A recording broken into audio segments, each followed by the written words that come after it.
Hey everyone, Saru here, and we're back with another VGST Live. For those of you who are new, Video Game Show and Tell Live happens every Saturday at 8 p.m. and we basically talk about retro video games, usually from my collection or any pickups that we get, and sometimes I will do artwork.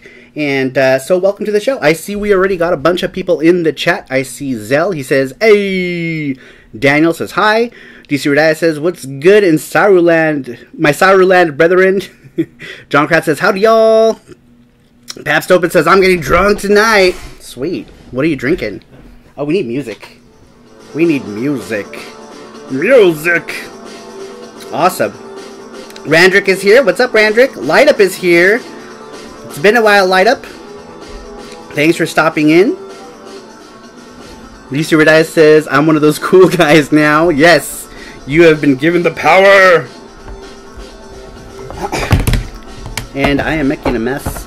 Alright, so today's show, we're talking about Mega Drive games. Well, the Mega Drive games that I have in my collection. So this is only going to be a one-parter, unless we didn't get through all the Mega Drive games by the end of the show. But let's go ahead and get started. The first... Every place was closed, so I grabbed a couple of 6-packs of Amstel. Of Amstel Light? What is Amstel Light? Mega My Drive Daddy. Alright, so the very first game we are going to talk about is Garo Densetsu, or Fatal Fury, as we know it here in America. This was a fairly cheap pickup on the Mega Drive, and it's not a bad game. I actually enjoy most of the ports. This one doesn't have a port on...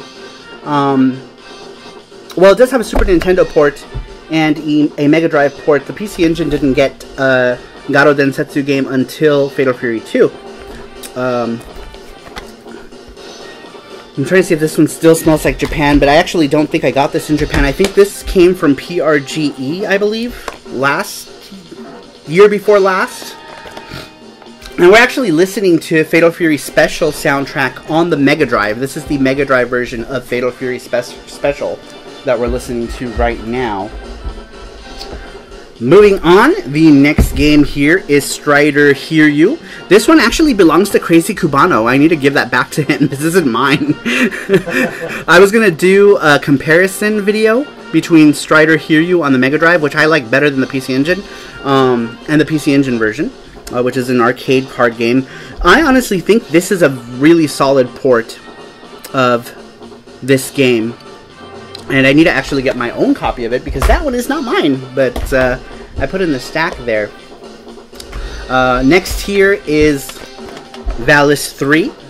Valis 3 is my favorite of the Valis games. The Mega Drive version of Valis 3, I would say, plays slightly better, only because you have a dedicated button for your slide. I'm getting a lot of glare there. Look at them girls. Ba-bam! But the music itself is not bad. Obviously, it's better on the PC Engine because we got CGDA audio versus chiptunes. But it's also preferential. Some people might like the chiptune versions better than the CD-ROM version. The game itself plays pretty good. It's got most of the cutscenes, like as you can see right there. They're not really animated or anything. It's just usually stills with some text. And Gundam Russ Gaming is here. What's up, Gundam Russ? He says, Saru! Gundam Ruse! If, I'm pretty sure we're all subscribed to each other. But, check out Gundam Russ. He has a really fun channel. He does a lot of lives. And, it's party time in his lives, usually. It's a lot of fun. We got... Benjamoons is here. He says, Hoy from Boston! Benjamoons is in PAX right now. Benjamin is the composer to Sydney Hunter, and he is sharing a room with, I believe, Russ, who is also part of the Sydney Hunter team. Not Gundam Russ, another Russ. John Kratz is here. Oh yeah, I saw him earlier. Okay. Alright, next game we got Space Harrier 2 on the Mega Drive. Let's just say that this one is not the most popular version of Space Harrier. It's interesting. We won't talk about that one too much because it's Space Harrier. Alright. Afterburner 2 for the Sega Mega Drive. This one is also another, not such a great port, but to be fair, these games were also they were also early games for the Mega Drive. So they were some of the first games, you know. I believe Micro Cabin worked on Afterburner 2, or they developed it for Sega, for the Mega Drive. Next is one that everyone should be familiar with, Sonic and Knuckles. Sonic and Knuckles for the Mega Drive is actually a lot more rare than the Sonic and Knuckles here. It's much easier to find a US copy of Sonic and Knuckles, not so much the Mega Drive version. I mean, it's not impossible to find, but it's definitely not as easy to find as the US version of Sonic and Knuckles. And I actually picked this up from Retro City Games. They are my favorite local store. Alright. What's going on here? Chris Tang is here. What's up, Chris Tang? You are awesome. Strider was an excellent port. I had nothing to compare it to except for maybe Sega Master System, and that one doesn't count. I have history with Sonic and Knuckles. He sure does! Chris Tang is the Super World Mega Drive champion of the world. He was in that big like Sega tournament in Alcatraz.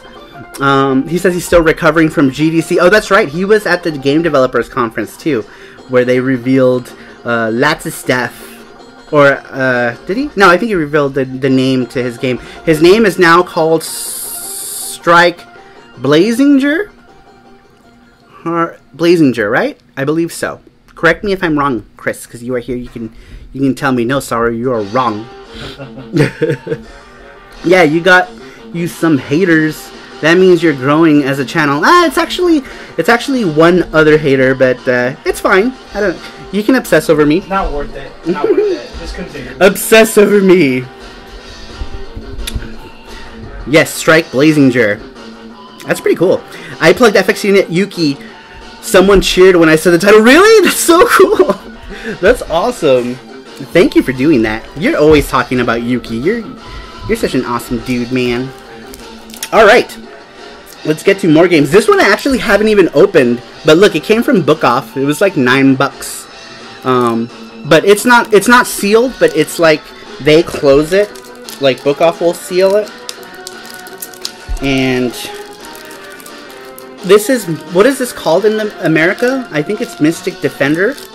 Do you guys love that Mega Man shirt? Oh yeah, this is I got this at the Mega Man, or the Capcom eShop. They had a sale where they were doing shirts for $10. So I picked up a couple Mega Man shirts. I grabbed a Resident Evil shirt for Reggie. Here, I got it.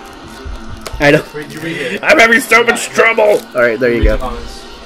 Mystic Defender. So that's what that game is there.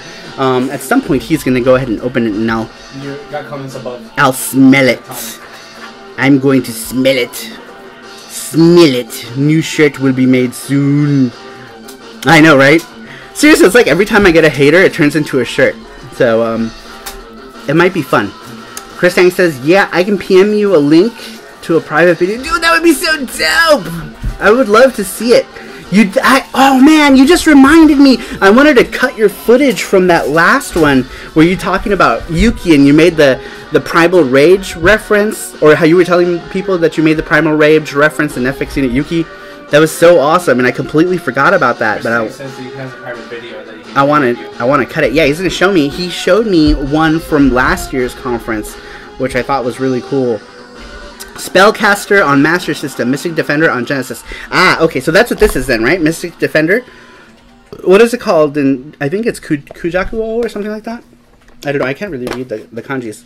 But oh, this one smells like Japan so much. Ugh. I love that smell. Since I haven't opened this one, but for $9, it's a pretty good shape. But you know, that's expected from Japan. Usually stuff is in pretty good shape. Kujakuo. One is Spellcaster on the Sega Master System. Ah, okay. Gotcha. Gotcha. Mark the Martian is here. Dancing Martians. Hello, Mark the Martian. Thank you for stopping by.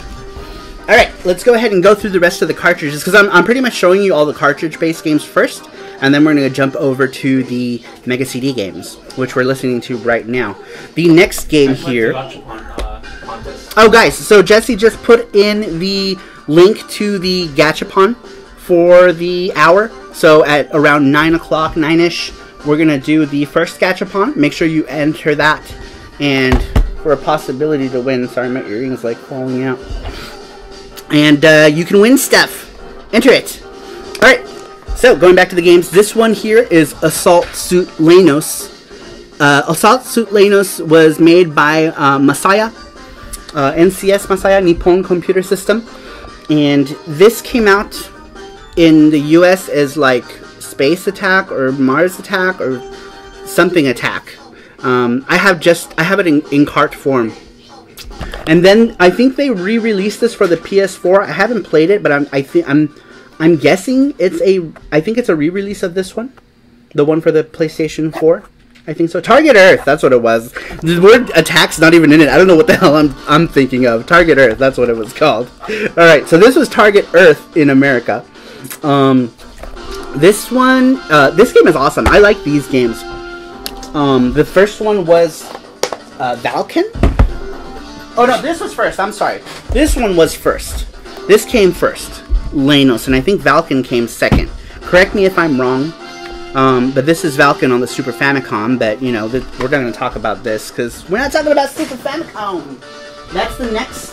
That's going to be next stream. Is going to be Super Famicom games. But this one, it has a cool story. It has great BGM, and the US version is actually censored. There's I remember there's a couple scenes, like one of the characters is like coming back into Earth, and he like burns up in the atmosphere. I think I remember, and you only get that in the Japanese version. That's not something that's present in the US version. Same thing with Valken. Valken came out in the United States as Cybernator, and Cybernator was also censored in the US with a bunch of stuff that they took out. But oddly enough, what they did leave in is you're able to, like, when like the little people are like walking around, you can smash them in the US one too. So, you know, you think that they would have censored something that was visually violent, but Elvis Roa. I'm glad they did. Elvis Roa is there. Elvis Roa! Thanks for stopping by, man. It's always great to see you in the chat. And he said they censored a robot burning. Yeah, I think, or the spaceship, because, like, I guess the guy dies. That's what happens. I don't like it when my mom comes into the room when I'm cybernating. Pap says, hey, they didn't cut out the bad ending of Revenge of Shinobi when you beat the boss and your girl gets crushed in the background. Dude, that's awesome. Alright, next. Oh, I had another Valis game. This is Valis, a Phantasm Soldier for the Mega Drive. This one, I think I already mentioned, but this one does play differently than the PC Engine one. So even though they're both Valis, a Phantasm Soldier, they are somewhat different. Different stage layouts, things like that. This one also has parallax, where the PC Engine one doesn't, I think, if I remember correctly. I haven't played this one too much, but I'm going to sit down one day and I'm going to play it someday. Alright, let me move some of these back to this barren, empty shelf. This is where all the Mega Drive games came from. There's this empty shelf. Back. Really quick. That one is a pirated copy of Grey Lancer. That's right, that's still on the shelf. Because a real copy of Grey Lancer costs a lot of money. This one is a reproduction. Is asking, I don't even know where it came from. Did you get it in Mega SG? No! I'm so tempted to, Paps. I'm super tempted to, but I didn't get one. It's kind of hard to justify getting one, only because I have all the real hardware. But it would be nice to have like a quick, easy way to just HDMI out. But I think I'm going to wait a little bit. because I have, you know, I have a perfectly working Mega Drive and Mega CD and a Genesis 2 and a CDX. I have like 5 Genesis consoles, or 5 the 16-bit console. I have 1 Mega Drive and like 3 Genesis consoles, 4 Genesis consoles. So yeah, so I don't know. I have to think about it. I do kind of want one. Randrick, you got one too? Cool. How are you guys liking your Mega SGs, Pabst and Randrick? I want to know. Randrick said, I wanted to get a SMS and a Japanese Mega Drive. So for me, Mega SG was a no-brainer. Yeah, that's true. That's actually really a good point there, because, I mean, it isn't exactly easy to play Mega Drive games because you can't really play them on your US system. You have to have a Mega Drive or some other clone console. So why not get one that's FPGA? And it's not 100% accurate, but it's close enough. Close enough to the real thing. Pap says, yeah, I don't HD game. That's the only reason I didn't get one. And I already have the Tower of Power with your 32X. What is it, like Sega CD on top under your Sega Genesis with a 32X on top of it with a Master Gear converter or a Game Genie and a Master Gear converter on top of that. That's cool. That's awesome. I did get bad glitching on my Japanese Mega CD in trying to return it. Oh, like on your real Mega CD, or your Mega SG is glitching out bad? I heard that some people are having trouble with some CD-based stuff with the SG. Games so far run flawlessly on it. Are you using, Randrick, do you have the CD attachment, or are you just using it straight? Chris Tank says, does it auto allow Japan Mega CD discs to be playable on my Mega Sega CD unit region? That's about the only reason. I believe there is a region switch that you have to enable in it to play. So like, it won't work with your Japanese unit unless you go into the menu and switch it to Japanese region. What are you're headbanging over there? Reluctant Hero is here. What's up, dude? How was the tournament? Oh, that's right. So I went to a Windjammers tournament today, and I got 5th place, and I feel like I should have done better because I like Windjammers and know how to play it. But there were a lot of people who were really good, but I ended up losing to someone who is just aggressive. It was just, I mean, 5th place is all right.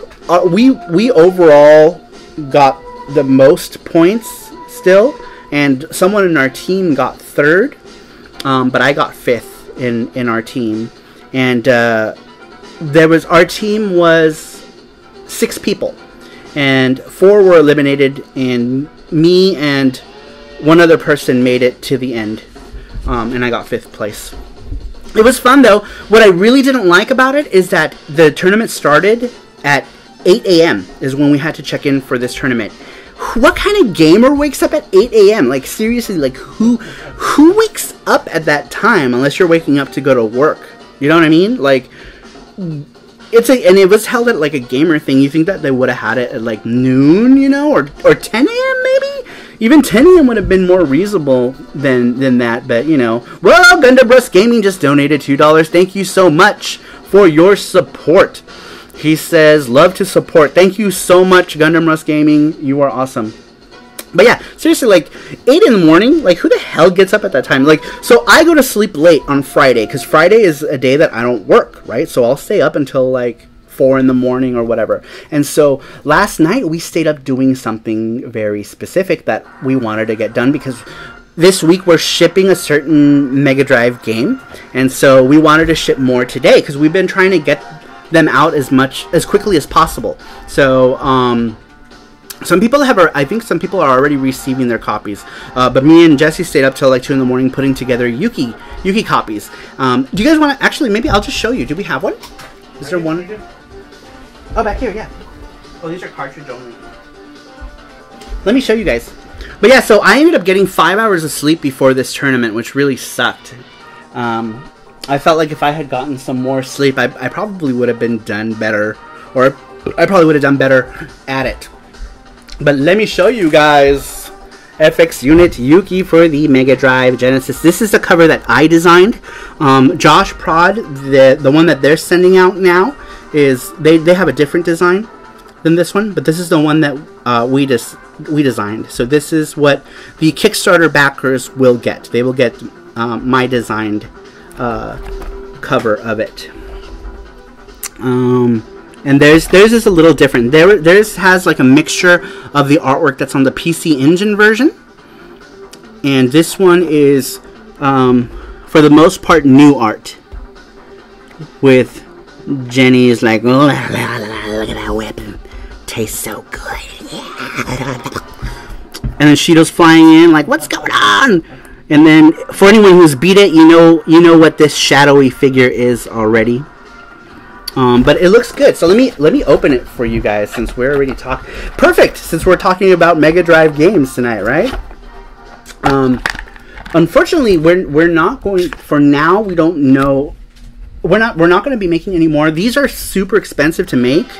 I think it's like $27, and we're just talking about like the board and the casing. It costs $27. It's not counting printing the labels or doing the booklet, or it's a lot of money, because anything that's more than 4 megabytes is expensive, and these have some sort of issue where the sound is like on its own proprietary board, and so there's no real money to develop a 4 megabyte version that will be easily replicated, that can be easily made in mass. So these are going to be very limited. At least this version of it. I don't know if Josh Prod plans to make more and sell them, like the PAL region version, which is essentially the same game. It's just a different casing. Oh, let me show you. So the instruction manual is something that both versions share. If you look at this image, this is kind of what the Mega Drive cover looks like. It kind of looks like this right here. But this particular version, we're not gonna make anymore, because I don't really have the money to make them. So, but that's what it looks like.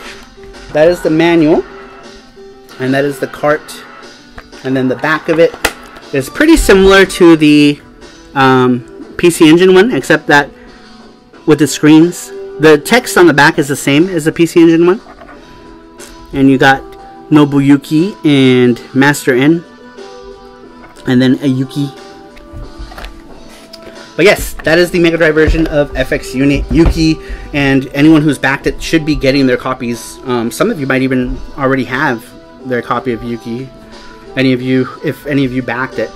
Randrick is asking a question. Randrick says, I missed it. I missed it. By the way, what's going on with the PC Engine version? The new PC Engine version got moved to a new manufacturer. I was actually going to do an update video on it, but I got really busy because, one, I hurt my foot, which is like super bad timing, but my mom's in town. My mom's in town from Illinois, and, oh shoot, that reminds me, I was supposed to text her. But she's in town. I haven't seen her in a couple years. We did some gambling and stuff, and so I hung out with her a little bit, and I'm going to try to hang out with her tomorrow. And then I had the tournament today. It's just really, really busy, so I haven't gotten a chance to make the update video. I did make a Kickstarter update regarding the Mega Drive version, but I'm going to go ahead and do a video talking about that. Just explaining to everybody that what's going on. Alright, I would just check to see if my mom had texted. Alright, so what is going on here? Is it PC Engine chip or CD? The new FX Unit Yuki game? It's the same. Chip tunes and maybe. Is it chip? Oh, are you talking about the Mega Drive version? It's a cartridge. Mega Drive version is a cart. The new PC Engine version that Randrick is talking about is just it's a reprint of the original game, because we sold them all, and we had to make more because we actually oversold And then Japan wants copies too. They want them by April, so hopefully they don't. The Retro Game Camp, which is a chain in Akihabara, Retro Game Camp also has a store in Los Angeles, so they're gonna go ahead and take. That was somebody donated. Looks like Adol3, which is Ruben. He's my #1 patron. He says tus nalgas, which is something in Spanish.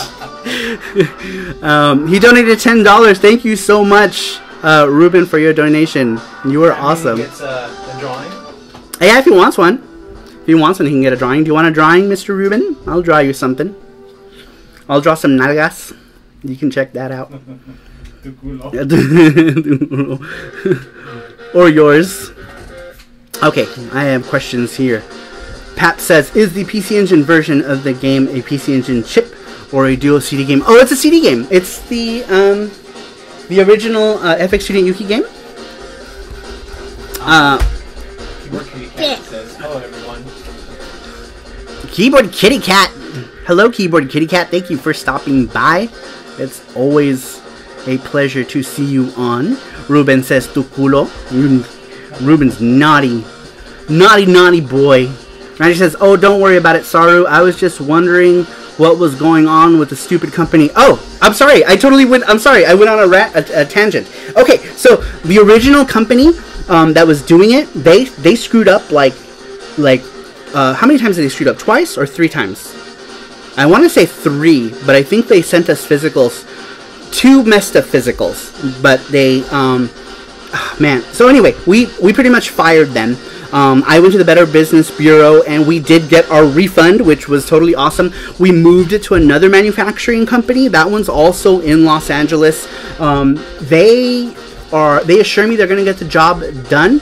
They sent us a check disc. The check disc gets to us on Monday. When I tell them that it is okay, they produce the games. We should get them in about a week. So I'm going to send some people to go get it. Actually, Jesse is going to be one of the people to go get it with somebody else. I haven't asked this other person yet, but eventually I am going to ask him to see if they can go pick up the game so that we can quickly get them to people. Randrick says, anyone got Blaster Master 02? Started playing that tonight. Oh man, I forgot to get Blaster Master 02, dude. I really want to play that so bad because I loved the first one on the Inti Creates one when it came out on the Switch, and that's actually one of the reasons why I wanted to get a Switch in the first place, was because I wanted to get Blaster Master 0. And I played it. I ended up loving that game, and I completely I have a hard time believing that I would actually forget to get the new one. I was going to download it, so I'm going to make myself a note stating download frickin' Blaster Master 2. You dodo. Oh, here we go. Let me show you guys a pic from today. Benjamin says, me and Russ has 1 day left and very tired, so good night, friends. Ah, all right, good night, guys. Tell Russ I'll go ahead and make that playlist for him, and then he could catch up on it later. FX Unit Switch. FX Unit Switch, yes, that's actually getting closer to reality. Right now, we haven't actually started anything on that, but we now have the help that we need to make it. So when this specific group gets unbusy with their projects, they're going to help us bring it to the Switch. But we need to create a timetable. Sorry, I need coffee because I have had very little sleep, and this coffee is like crack, liquid crack, 2x boost of crack. Pap says these beers are going down quick. Crazy things happen when the beers go down quick. I picked Blaster Master 02 today, but man, I really need to invest in a modded Joy-Con set with an actual D-pad. You can just buy if you're playing it like on the thing, you can buy that Hori one. Hori makes that like slide-in D-pad that you can get for like $25. I've actually seen them at GameStop too, if you plan to play it on your screen or on your Switch in portable mode. But yes, I totally agree that the regular, if you're playing in portable mode, it sucks. Ruben says, I need tons of coffee, 5:33 a.m. I know, I'm surprised Ruben is here, because every time he hops on, it's always some crazy hour. He's in Spain, so it's like 5 in the morning. Every time we start our stream, it's 5 a.m. there. So, you know, he's probably going to hate life tomorrow. I hope he doesn't have to get up too early. But Hori doesn't have HD Rumble. Oh, no, it doesn't. It's completely bare bones. It doesn't have Rumble. It doesn't have the gyro thing in it. It doesn't have anything. But it has a D-pad. D-pad is good. But yeah, in Blaster Master, you feel the Rumble a lot, you know. At least in the first one you did. I'm sure the second one is the same. Let's see here. Alright, let's go ahead and move on to the rest of the cartridge games. The next game here is Shadow Dancer. I actually picked this up at Retro City Games. Once again, they are my favorite local store. I have to go back there. I've been so busy. I have stuff that I need to give them. I should probably just email it to them, but I need to go see them. This one is cool because this one you get doggies. Ninja doggies. I don't know if you can see it, but I'm sure most of you are familiar with Shadow Dancer. But if you're not, this Shinobi has doggies, and this one feels a lot like the original Shinobi, like arcade Shinobi. It plays a lot like that, you know, where you have like the areas where you like jump up and down. It feels a lot like the original arcade Shinobi to me, and I really like this one. I like Shadow Dancer a lot. Oh, you're too far and I'm too fat. There we go. All right, next is time. Who? All this coffee talk. Switched on coffee machine.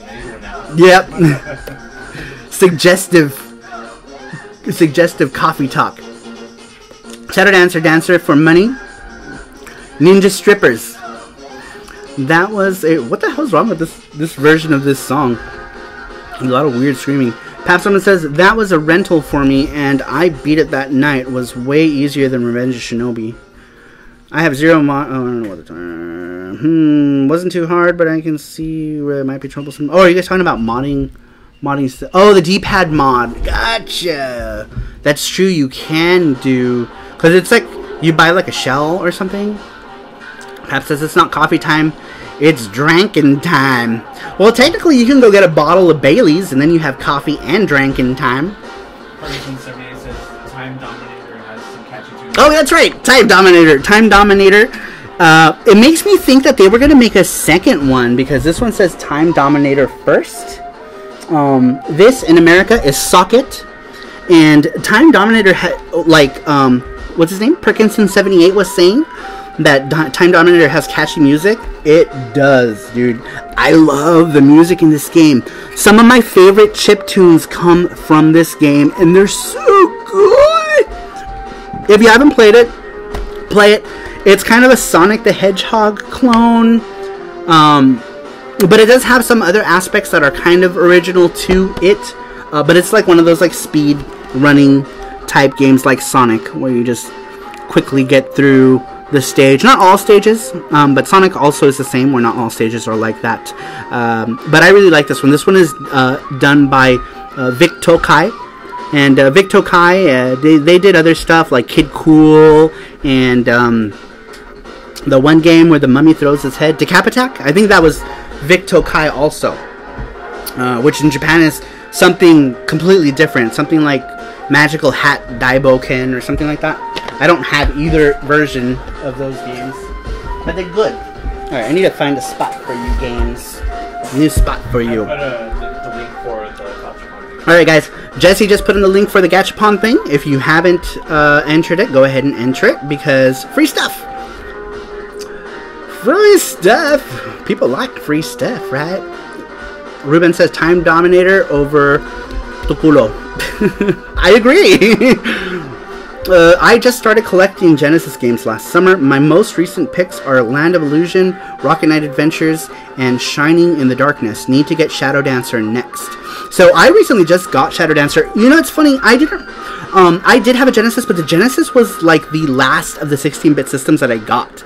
I remember going to buy a Genesis the week that the Super Nintendo came out, because I knew for sure I wasn't going to get a Super Nintendo when it came out. So, you know, I was like, let's go get, you know, my dad's like, you want a video game thing? And I was like, yeah, I want this Sega Genesis. It's cheap. It was like $99 at the time or something like that.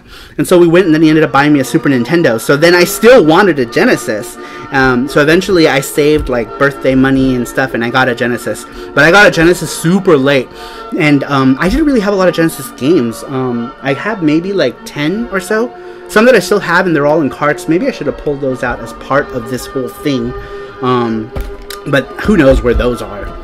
Alright, next is... Red Like the Hero says, I just started collecting Genesis games last summer. My most recent pickups are Land of Illusion, Rocket Knight Adventures, and Shining in the Darkness. Need to get shut. That's what I was responding to. Oops. My bad. Complete Genesis games are surprisingly affordable. Yeah, some of them are. A lot of them are. Kenny Lauderdale says, hey, Star Moore. Hey, Kenny, what's up? Thanks for stopping by. Alright, the next game we're going to talk about is Magikaru Taruruto-kun, or Magical Mr. Taruruto. This is such a cute and colorful game. This was done by Treasure, I think. Was it Treasure? Game Freak. Game Freak?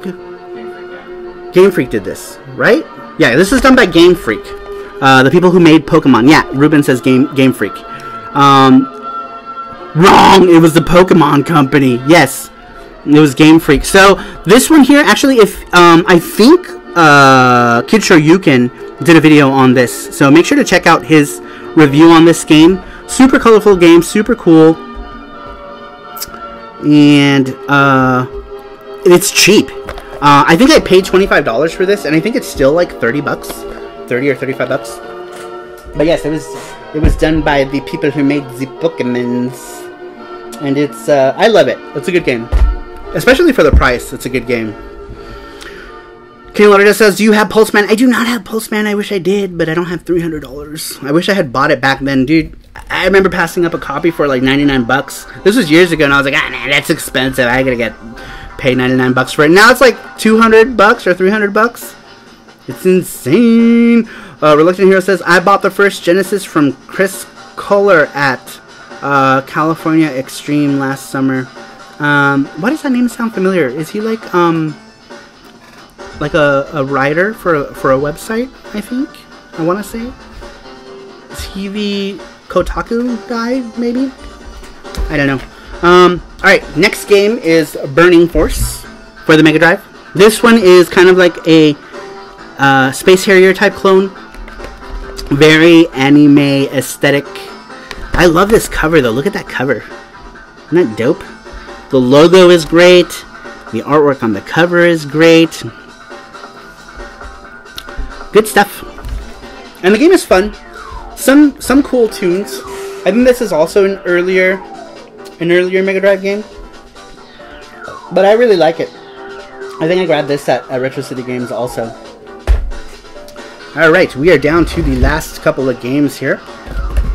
Next, we're going to go ahead and talk about Rolling Thunder 2. Rolling Thunder 2 is the sequel to Rolling Thunder, obviously. This one's a great game. Oh, Billy's here. Really fun game. And ooh, Billy is here. Ooh, Billy! Thanks for stopping by, Billy. Billy. Billy. Candyman said the booty. The booty. Candyman is here. Candyman, you're all about John the Booty. Super Boo said, oh, I have that game already. The English version is. Though, is there an English Rolling Thunder? I didn't know there was an English Rolling Thunder. Or is he talking about Burning First? Burning First. You're talking about Burning First? Burning Force. The booty. There's the booty. If Candyman had drawn that booty, it would be like 10 times the size. It would be the biggest booty. Alright, yeah. Rolling Thunder 2. Look at that cover. More great anime artworks. Okay, next. Part 3 is US only. Oh, part 3. That's right. Part 3 is US only. That is very true. Chris Tank says, I was playing this. Oh, they were talking about the Mega SG. Next is Battle Golfer Yui. Battle Golfer Yui is a like a RPG golf game with a really interesting story. And actually, Kitsuryuken also did a video on this, so make sure to check out his channel once again. And he did an excellent video on Battle Golf for Yui, and he is actually the reason I bought this game. Is his recommendation. He said it was a good game, and I should pick it up. And I picked it up, and it's quirky. It's a quirky game. I love this art style too.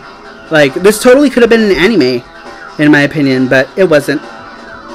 But really cool art style. I'm sorry, what did I miss? I missed something, didn't I? Anime girls. Anime girls. Battle Golf for FXU and Booty is Life. That's funny. Oh, is this done? Congratulations! No, shut up. Oh, I think we're done with music here. Okay, let's see what other. Do shut up. As you're doing that, I'm posting the gotcha punch. All right, I'm gonna go ahead and switch out another Mega CD game. Hopefully that these are all in like CDDA audio that we can listen to. Especially this one. What are we doing? Are we doing puzzles today? Or are we doing Name Your Tune? Just Name Your Tune. Oh, that's right. Last week we did both, didn't we? So we're just gonna do one. Yeah. So this week is Name Your Tune. Next week we're gonna start doing. We're gonna start doing drugs. Heavy drugs. Start doing drugs. We're gonna do those puzzle things we did last week. Oh wait, what's the first track then?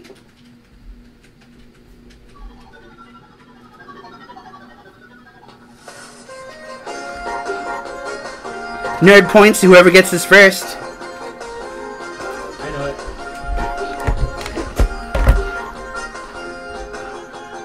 Oh yeah, nice. How would you rate it among the... Oh, they're talking about Dragon Quest. Alright. The very last Mega Drive cartridge game that I have is Mado Monogatari 1. Mado Monogatari is the game that the Puyo Puyo characters originally came from. And this, the music from Mado Monogatari is also the lobby music that we've been using in the last 10 lives. And we're probably not going to change that lobby music because it's one of my favorite chiptunes ever composed in the history of ever. It's a chiptune, or it's a song called Tryout, and that's the BGM for the battle portion of Mado Monogatari. Now, another thing I want to mention is that Mado Monogatari is it appeared on PC-98, a bunch of different things, old computers. I'm not really a connoisseur of Japanese computers, but this also appeared on the PC Engine, the Sega Game Gear, the Mega Drive. I don't think there's a version of it on the Super Famicom. I think there is a version, but it's not quite like the original Mado Monogatari. It's like called Mado Monogatari Hanamaru something or another, and it's slightly different. This version of Mado Monogatari is my favorite because the battle system is different. You don't just see their faces and nothing happening. You actually see like cute little chibis attacking each other. So this one is my favorite Mado Monogatari game. One of my favorite Mega Drive games of all time is this game right here. Super, super good stuff. Alright, we've got about another 10 minutes before we do the first gachapon thing.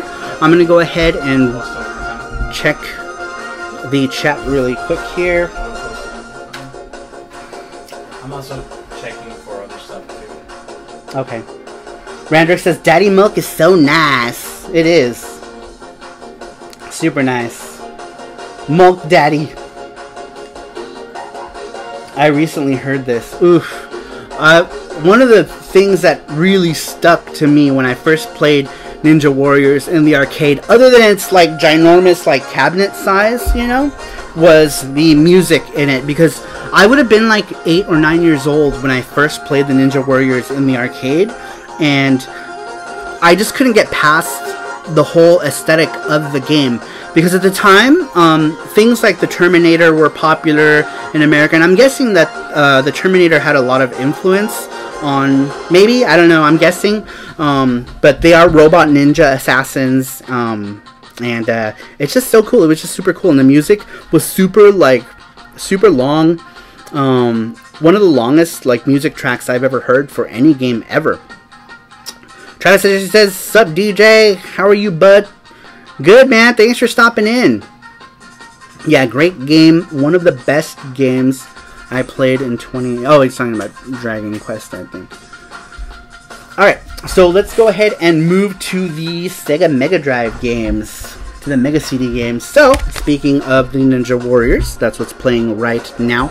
This is the Mega CD version. If you look at the back of it, it's got the Zuntata logo. This is the logo for Zuntata. And it's got like a screen there where they're performing Daddy Mulk.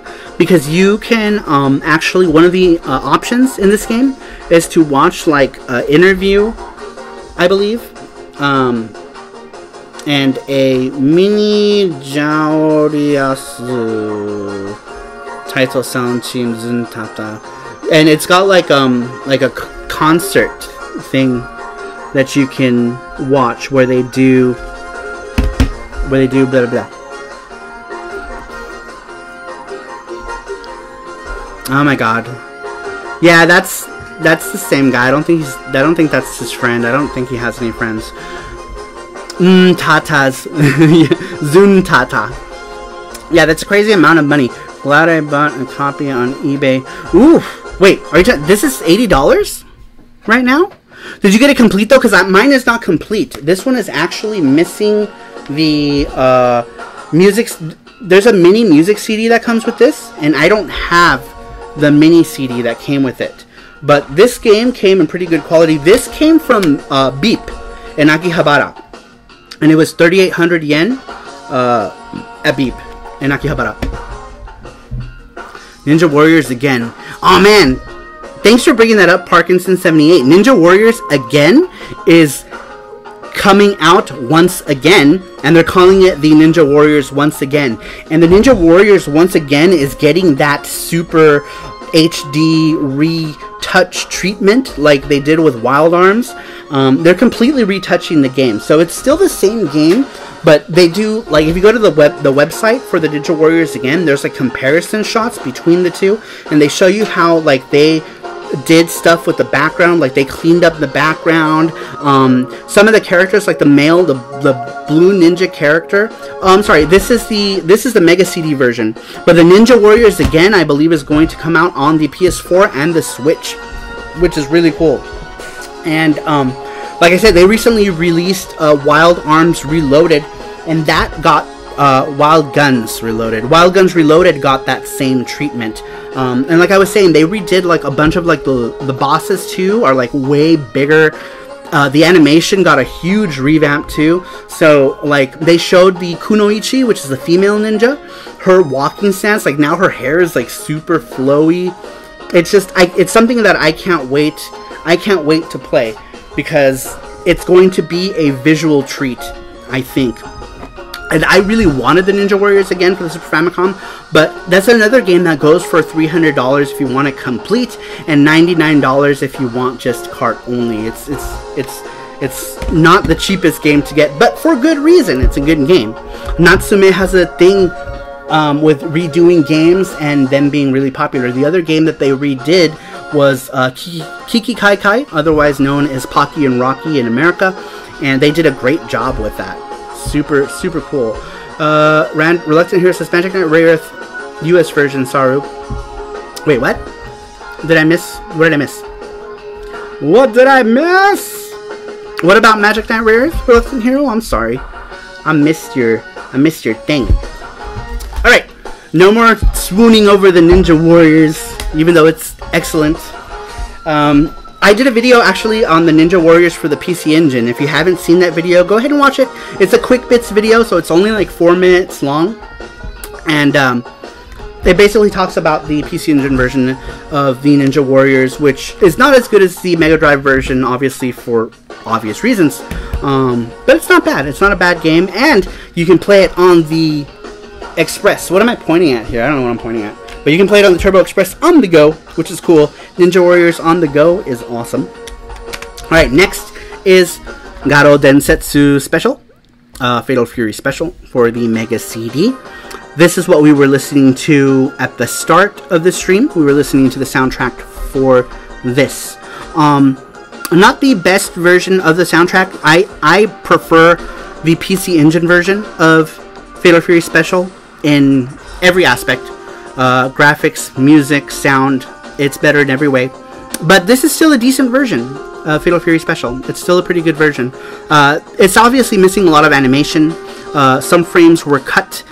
Some obvious changes in background, especially Duck King stage. If you take a look at Duck King stage, there's a lot of things that are missing from that stage as well, like animations and stuff.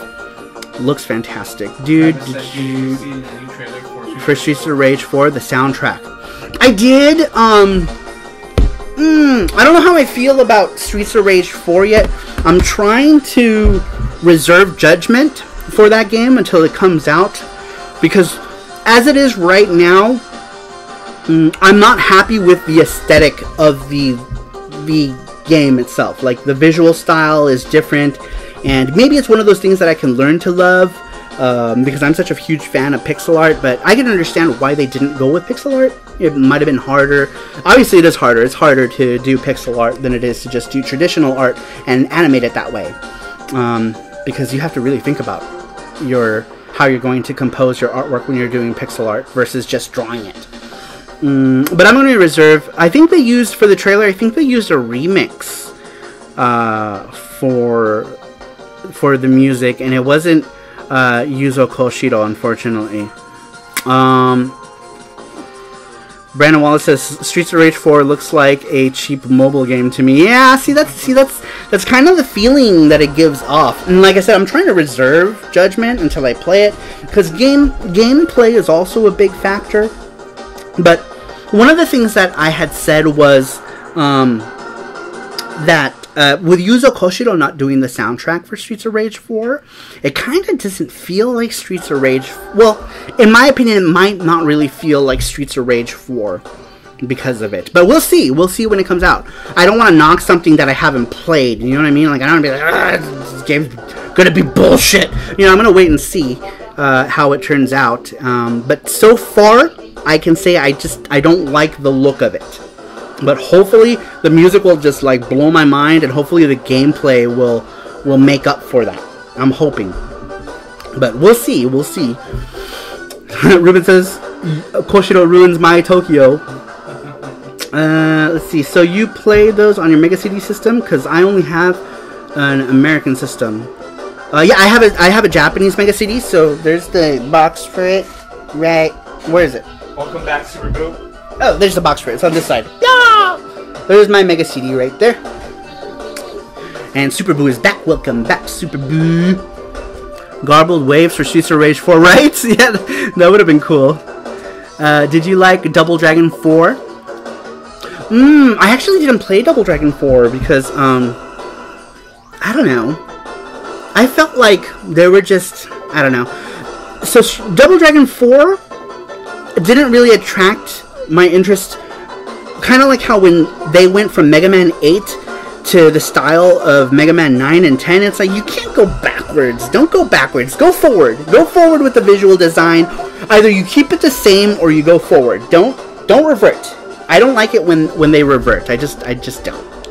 You know, unless they're re-releasing a game, like if they were doing like a remake or an HD remake of like Double Dragon 3 or something like that, then I would be cool with it. But them calling it Double Dragon 4 and then going back, because at least Double Dragon Neo,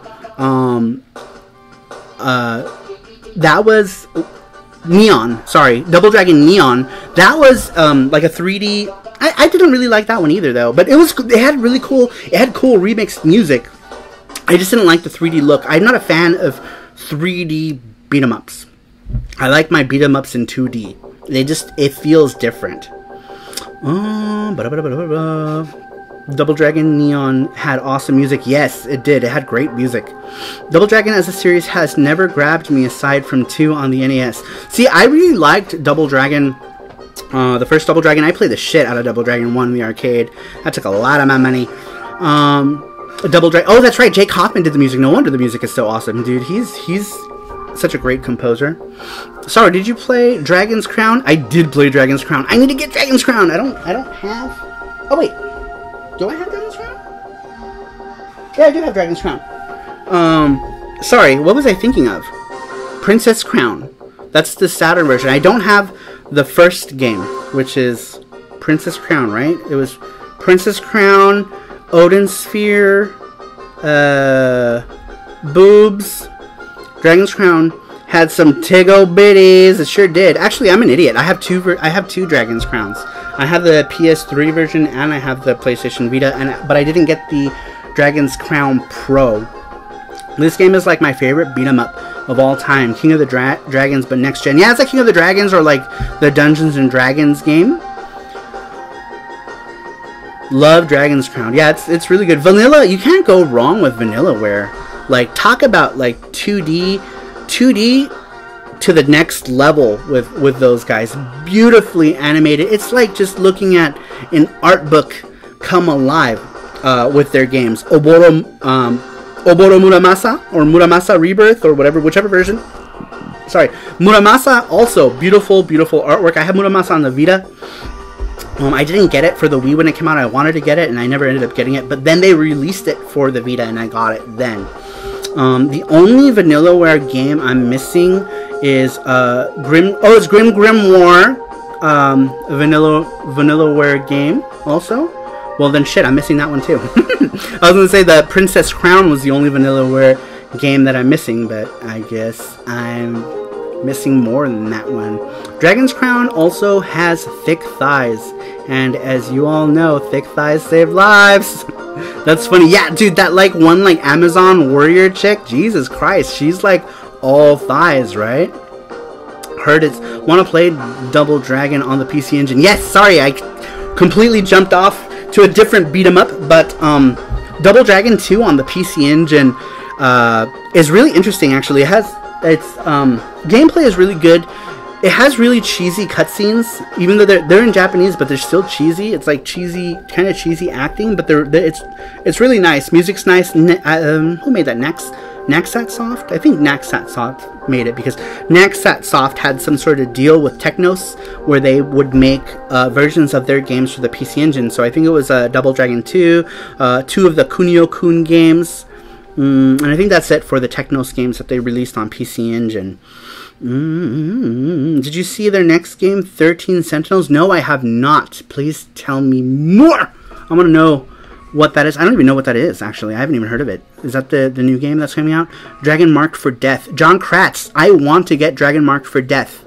I want it. Do you have it? How is it? Tell me all about it. Elvis Roa actually showed off. He bought Dragon Marked for Death recently as well. And I meant to ask him what his opinion of it was, because I believe it's like 2D drawn stuff as well with really cool artwork.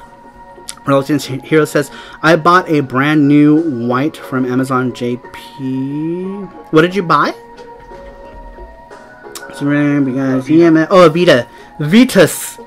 Elvis Rose says, yes, mucho bueno. Dude, that's awesome. Alright guys, it's 9 o'clock. It's Gachapon time. Let's go ahead and... Huh?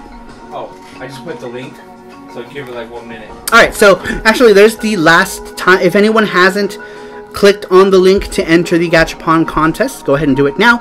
If you're just entering the channel, we do giveaways. We have a Gachapon, little mini replica Gachapon machine that we use to give away stuff. And all you have to do is click on the link to enter. Well, click on the link and then obviously enter after you click on the link, and it'll enter you in to win something out of the Gachapon machine. There are more Vegeta balls in here. I think Vegeta has 2 balls. 3 now. Okay, Vegeta has 3 balls. Sorry. So Vegeta has 3 balls, and today someone's gonna win it. Someone's gonna take that freaking Vegeta home. So if it doesn't, then next week we're just gonna if they're gonna get all 4 coins, and if they get it, they get it. Yeah. So next week we're gonna, if nobody wins it this week, we're just gonna make whichever one you get from whatever. If it's in your lot, how we do the 4 coin thing. If it's in your lot, you win it, regardless of if it's the coin you picked. We're still doing the pick coin thing only because there's 3 Vegeta balls in there right now. But next week, if nobody wins it, which if nobody wins it today, it's going to be really weird. Alright, let's see here. Before we continue, let's go ahead. I'm assuming, did everyone enter this one? DC says, give me Vegeta! Does Vegeta walk like that? With his 3 balls? Nah, that might be hard. Knocking around 3 balls. He should go to the doctor. Kenny says Vegeta has 3 balls. He's gonna have that look. Oh, Major Havoc is here. Hey, great to see you. He says, great to see you too, man. Thank you so much for stopping by. What? What are we? Is this still? I don't remember that. Oh, never mind. I'm stupid. Yeah, that's the intro. I'm dumb. Gundam Rest says 2 balls are hard enough to work with. I know. I sit on them all the time. Elvis Roy says, if no one wins, DC Red Eye and I will share custody. Who gets him on the weekends, though? Who gets Vegeta on the weekends? Because that's the most important time.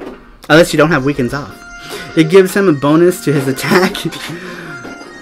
Are you a DQ fan? I never hear you talk about it. That's because I don't really play DQ games. I haven't really gotten into any of them. Or most RPGs. It's so hard for me to play RPGs now just because my time is so limited that it's hard to play. Why is there 2 versions of Daddy Milk on this CD? This is the original. They put it, there's a CDDA version of it. Check that out. This is original Daddy Milk. The first one we heard was a CD arranged version of Daddy Milk. But this here is the OG. OG Daddy. 2 balls for me, please. Who said that? Ruben. Alright, I'm assuming everybody has entered it. We're going to go ahead and play with some balls. So let's grab... Where did the Gachapon machine go? Gachapon! Do you add another Vegeta? Yep. So does Vegeta have 4 balls? Yeah, there's 4 balls. Oh my god. Jesse really wants somebody to win Vegeta's balls tonight because there's actually 4 of them in here now. So someone's got to win it! Alright, here we go, guys. I need my coffee. Coffee. Coffee. Let me load up them balls. Hella savage. He's savage. Alright, machine's empty. You guys can see. You're guys going to want to watch me insert the balls. Put them in 2 at a time. Son of a bitch. Vegeta. Someone's gonna win Vegeta tonight. Someone's gonna win you, Vegeta. Looks like Aaron won. Aaron? What are you talking about? Aaron Hater. A 4-ball Vegeta. Genobi is here! Genobi! We haven't seen Genobi in a while. I know, Genobi. Where have you been, Genobi? I've been feeling sad that you don't stop by anymore. Genobi's got a family and kids and stuff, so he's a busy. Aaron won last week, so she could pass it off. She has to pass it off to someone. Oh, if Aaron wins? Yeah. Oh, Aaron won now, you're telling me. Oh, okay, so Aaron won, she has to pass it on to somebody. Who does she want to pass it to, huh? Who are you going to give? Aaron, you got to pass it this week. Man, you guys are some lucky people. You guys win a lot. You know what it is, though? It's their positive outlook on life. Well, I'm missing shit, aren't I? Yeah, I missed a bunch of shit. There we go. The winner is Elvis. Okay. Next prize in 1 hour. Keyboard Kitty. Yes, Keyboard Kitty, you won, but you gotta pass it. You gotta pass it, girl. You gotta pass it. Pass them balls. Genovi says lots of birthdays the last 2 weeks, including today. Ah, yeah, and since I have the show on Saturday, it's kind of, you know, that's like the prime day for people to do shit like that, right? You're gonna have a party, have it on Saturday. Hence our show, because we have a party every Saturday. I pick Elvis. Oh, look at that! He says, yes! Yeet! Me, please. Oh my god, I said that's like a millennial thing, isn't it? Eat! At Elvis Roa. Nice. Alright, so let's go ahead and get going. I don't know, I'm old. I don't know what's hip or lit or whatever. Whatever the kids use nowadays. Alright, machine is loaded. Top is on. Let's go ahead and get ready to go. We only have 3 coins. We need 1 more coin. We lost the coin somewhere. Oh, yeah. Son of a bitch! Alright, so we're only going to do 3 coins because I lost one of the 100 yen coins. So, you have to pick a number between 1 and 3, Mr. Roa! I was wrong! She's right beside me, lol, and like, not me, they will call hacks. I know, Yeah. I was surprised that you didn't pick up.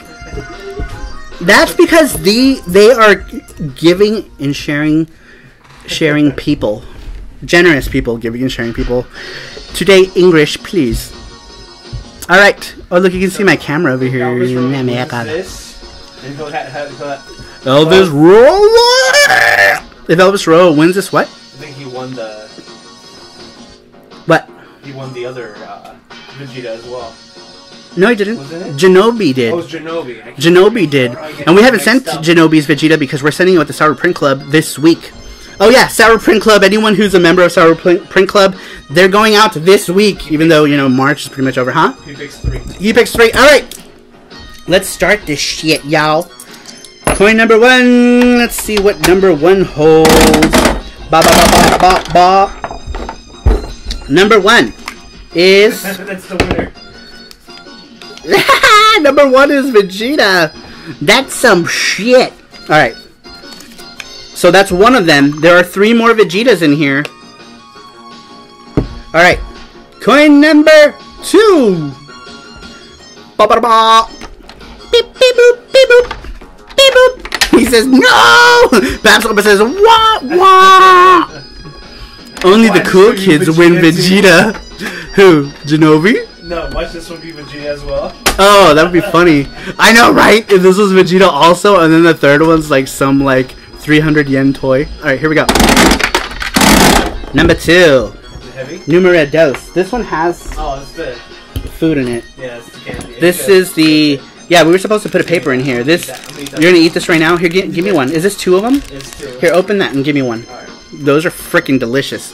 Best Kit Kats ever. Alright,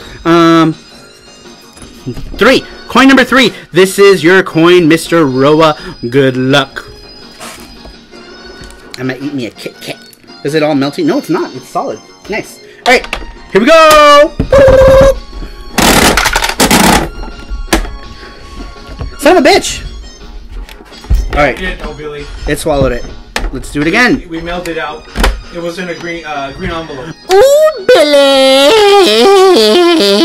We're also gonna mail you out something else this week as well. We're gonna mail you some methamphetamines. Alright, this is coin number 3. Let's go. Coin number 3. What are you? I see a paper. It is button set. Button set Elvis Alright, now get another coin. Elvis Rao. Oh, that's it. 1 and 3? Yeah, we're just doing 1 to 3. He picked 3. So he gets button set. Can you make sure that he gets that in his Saru Print Club thing? Alright, Gachapon. What do we do with this? Do we put it back in? Oh, which ones do you want, huh? Which one? Oh, which button set? I already got button set. You got all of them? You has them all? Okay. We will have to figure out what to give you then. Unless you want one of these other things. Do you want a snack pack? Who else is getting a snack pack? Didn't Randrick win a snack pack? Yeah. Okay, so do we know that? Did you write that down? Okay. So we got 2 snack packs going out. Oh no, wait, I don't know if he's not getting a snack pack. He's getting a pin. I thought somebody wanted a snack pack. No, they didn't. Because they got the golden thing, remember? And they get to pick whatever they want. Oh. Rander says me. Are you sure? I'm pretty sure. Unless I'll check, because I have all the... For some reason, I thought he wanted a snack pack. Okay. He says I wanted a snack pack. Yeah. Because only one person ever won it. I have it written down right there on the thing. Can you make sure? Sorry, I'm eating this Kit Kat. I'm just chilling. I'm just gonna chill, guys, and eat this Kit Kat. So, you know, watch me eat. Is Mokona a snack pack? No, Mokona is a rubber thing. Dude, green tea Kit Kats, man. Holy crap. Best. Relax, take it easy, sorrow. Best Kit Kat ever. Am I going crazy with this Kit Kat? Alright. That was the first gachapon thing. I'm like spitting up Kit Kat. So good, man. Alright. Will I get my snack pack with Prince? Yes, you're gonna get it. You're getting a box of stuff. Because your envelope will be in the box for the East Saru Print Club. Today is my last stream. I would hang myself. Oh, because of the Vegeta thing. Oh, Elvis Roa, don't hang yourself, Elvis Roa, because if you hang yourself, I'm not gonna be like Elvis Roa. And I need to be able to do that at least once a week. Alright, I'm eating Cadbury cream egg. Those are good. When I was a kid, oh my god, I used to eat the shit out of some Cadbury's. Those cream eggs. Is that what you said? Will I get, I'm gonna eat the Mokona. You can eat the Mokona if you want. It might not be healthy for you. You might have trouble passing it. The hype is real for those green tea Kit Kats. Oh man, yeah, they're good. They're good. They're my favorite. The green tea Kit Kats are my absolute favorite Kit Kat. Blarb. Hit that thumbs up button. Yeah, dudes, hit the like button on those videos. It gets people watching. But I think you guys are pretty much all my regular audience because this says I have 20 people. That was okay. Moving on. What did I talk about last? Next, we are going to talk about Ernest Evans on the Mega CD. Ernest Evans is funny. The way they did Ernest Evans with his like weird like flailing body parts. And Ernest Evans is actually part of a 3-part series. The first game, where's the second game? I should talk about that next, actually. Okay, well I'll talk to it when I get to it. But it's actually part of a. This is the first part of 3 different games. The first one is Ernest Evans, or was it? No, El Viento. I'm dumb. So the first one was El Viento, and then Ernest Evans. Annette from El Viento is in Ernest Evans as well. And then the last game to come out was something called Annette Futatabi, which is Annette again. This game has, I don't know what to say about this game. It's alright. It's got charm. It's charming. Yeah, El Viento and Annette Futatabi. Annetto Futatabi. Alright, next is a Mega CD game that I really enjoy. This one is Cyborg 009. Cyborg 009 is an anime from the 80s. I don't remember. I didn't watch the old show. I only watched the one from the late 90s, I believe, or early 2000s. And it's got music by Globe and stuff. The 90s show, not this one. This one is based on the show previous to this one. But I actually like this series too. It's pretty fun. And there's a movie too, a newish movie that came out. It was just yes, DC Redaya, Cyborg 009 versus Devilman. And this game is fun. This is a 2D. They don't show the game on the back, but it's a 2D action platformer. And I should do a video on this one, if at least a quick bits video, so that I can just show some video footage and talk about it. But I like it. He says Redrick says oh, this is the same creator of Astro. No, but it's very similar. Oops, sorry, very similar art style. I forget what. Oh God, why can't I remember this artist's name? I can't remember what his name is. You should say it. And I can't remember. Someone can correct you. I know, so someone could be like, wrong! You're wrong, sorry, that's not right! Devilman Crybaby messes with my emotions. Devilman Crybaby. I haven't seen that. Genesis of Next was a fantastic outro song. Yes, Candymaid, that's what I'm talking about.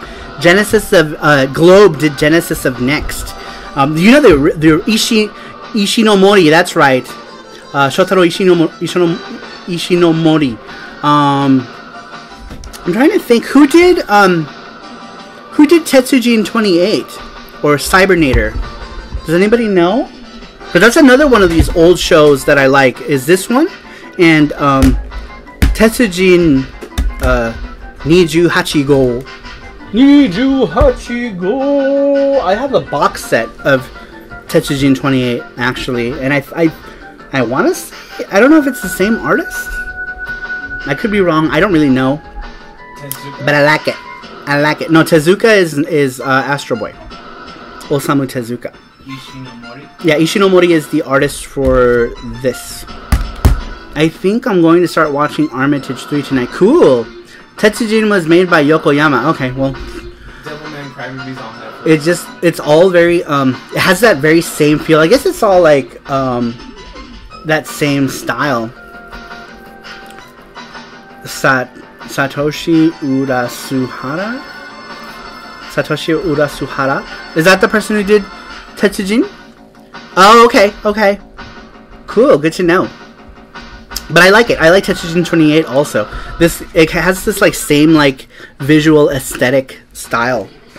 But I mean, like, what a cool hairstyle too for an old-timey anime, I thought. This one, next game is Jaguar. I don't know what that says. X something 220. I'll be honest, I haven't played this game. I just got it because it had a cool holographic cover. So I couldn't even tell you if this game is any good. But if you look at it, it looks kind of like Outrun with this style of car. But the only reason I bought it is because it's like, I just like how it looks. It's cool. And it was $8 at Retro City Games. So good price, very cheap, very cheap. I like cheap. Saru likes cheap. Saru is cheap. Satoshi Urasuhara drew the best animes, and Mine Girls, I have that and the Amiga version. Oh, there's the Amiga version of this one. Perkinson, Jaguar, blah. That's cool. All right, next we are going to talk about Starblade on the Mega CD. Starblade, this is like a 3D shooting game. Or shooter, I think. What is this? What was this on originally? Was this on PC? Or something? I feel like it was on something else. I don't know anything about this game. But it is cool. It's cool to look at. It's like, it runs at like 4 frames per second. But it's like in 3D. Cool stuff. Cool stuff is cool. Oh my god, Chris Tang, are you still here? Next is a game that a certain somebody had some involvement with in its localization, and I'm sure he will sound off if he is still here. But the next game is Dennin Aresta, or Robo Alest. He says, uh-oh. So Chris Tang had something to do with this game. I don't remember what. I think he did like manual stuff, right? Like stuff in the manual, I believe. But this is an Alest game with Robo Samurai things. Totally lobbied for US to publish that at Tengen. So Chris Tang worked at Tengen when he was like 5. He was like breaking all the child labor laws before people cared about child labor laws. Was he 5? No, he wasn't 5, but he was in his teens though, when he worked at Tengen. And he's got like videos of him like doing like motion capture stuff. Was that with Tengen? I don't remember. But he was young. Chris Tang was young when he started working at Tengen. And it's amazing how many games he's involved with. He's involved with so much. But This one, I actually got this at PRGE. And I'm kicking myself in the butt because Chris Tang had like US Sega CD versions that he was signing for people and selling, and I meant to get one, and then I never picked it up because Saru forgets everything. Because DJ forgets everything, even my name. But anyway, next up is something that everybody should be familiar with. This was at my first Chris, I grabbed this at the PRGE where me and you met at the first time. So this was the price then. I think the average price was $30 back then. I picked this up the convention that we met. So this was what, 4 years ago? 5 years ago? 4? I don't remember. I think it was 4. When did I meet you? 4 years ago? But yes, this was during that PRGE that I picked this one up. So I'm guessing it was cheap at that price. I also picked up this Starblade from that same person at that same show. I picked these both up because I had just fixed my Mega CD at that point in time. Because my Mega CD had been broken for a long time. And I had just fixed it, so I was like, oh shit, my Mega CD works. I gotta go get Mega CD games. Ancient history. Must have been 2013, 2014. Yeah, I think it was 2014. Yeah, 2014 it would have been. That was the first year I went to PRG. Was 2014. So yes. All right, next is another game that everyone should be familiar with. This is Lunar or Luna. Lunars to most of us here. When I was a kid, I just called this Lunar Tunes. But it's actually written Luna. So Lunar in English. You know what? And I bought this in the last Japan trip and I haven't even opened it. So we're gonna crack this bitch open and see it. Some seal busters. Here we go. Jesus. Enough tape? There we go. Okay. I'm just being a dodo bird about this. This is used, but Japan always rewraps their stuff. How much? Oh, this was 1,000 yen at Mandarake, so almost $10. And this one says it's in condition. Disc is in condition B. Setsumeisho instruction manual is in condition B. And I don't know what the last one is. I can't read it. But oh no, there we go. It came with an OB. And then here is the actual game. Ooh, look at that disc art. I've never heard of it. It says fancy spine card. Kaname said, give me Lunar. Lunars! But says, yeah, it came with a spine card. Who asked about the spine card? Yeah. Genobi's. It did come with a spine card. But, like, I don't really care about spine cards. Though they're soft, like, they'll make good, like, paper for wiping. Oh, look at the art on the back, too. Look how pretty that is. Ruben, bye! Have a good night! Oh, shit. More Daddy Mulk. Daddy Mulk is on this game, like, 8 times, apparently. Keeps hitting refresh on GameSack's YouTube page. Oh, is that today? Ooh. Okay, so... Alright, I'm going to shut up about the Mega Drive for a moment. So going back to Chris Tang, for those of you who don't know, Chris Tang is developing a game called Strike Blazinger. And Strike Blazinger is something like Phantasy Star meets Space Harrier meets Anime Titties, and it's an excellent game that they're putting together. And I know most of you do, but there's people here who are new to the channel who don't know about Strike Blazinger. And he just dropped a hint, and I don't know that that he wants me to say anything, but I'm guessing he does. So I'm gonna say it. I think GameSack is doing a video on their game, and I think that's happening tonight. That's probably gonna happen right after the stream because they usually upload their videos around 11 o'clock Pacific Standard Time, and that's when this stream ends. So as soon as this stream ends, jump on over to GameSack and watch the newest GameSack video because I believe it's gonna be something very interesting. Christine says their episode of Yugi video dropped right after your stream last week. It did, and I didn't know. I actually found out like 20 minutes after. Radical Reggie was like, because Radical Reggie was already watching it, and he was like, DJ, go watch GameSack, go watch it now. And I'm like, but I'm gonna go get something to eat. And he's like, no, you gotta go, you gotta watch it. No, I was like, okay, fine, I'll go watch it. And then it was FX Yuki, and I was like, so tonight is Chris Tang's game, and I'm super excited about this, and you all should be too.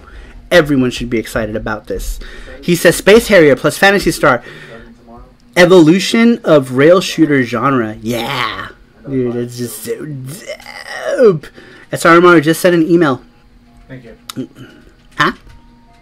Oh. For gotcha. Okay, gotcha. I know what that's about. Okay. Thank you, Billy. Oh, Billy! That footage was super early. Haha.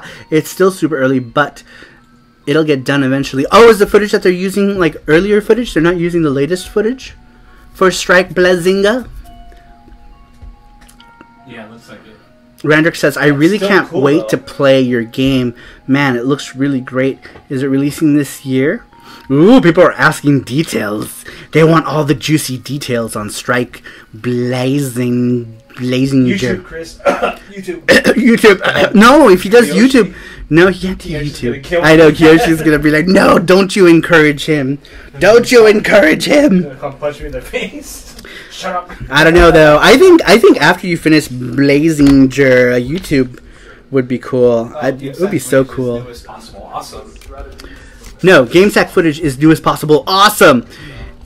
It's why I had to crunch after getting back from GDC. Oh man, that must have been tough, huh? Because you were at GDC and then you had to immediately go back home and start working on video Blazingers. Oh man, I'm super hyped and excited now. Damn it. Let's just order food. After the lives, we always go and get food. But now I'm afraid if we go get food, we're going to miss like the drop of the video. So maybe I'll just order Grubhub tonight and have them deliver my food. Double crunch time, yeah. One console will it end up at launch? So the game runs at like 752 frames per second. So it's going to run on like high-powered computers. But I think... Is that still right, Chris? No, it's not 752 frames. It's like 120 frames per second though, or something crazy. So Whatever console can handle it. yeah. So at this point, maybe you guys are probably going to be looking at like PS5. Yeah, I'm guessing. I'm sure PS5 is going to be capable of running Blazingers. That's very cool, man. Super excited about that. Super excited about it.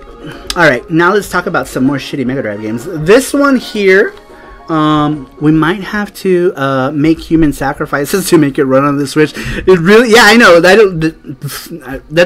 I don't think that's possible, right? I don't think you'll be able to make it run unless you like really like dumb it down, like as far as like textures and stuff go.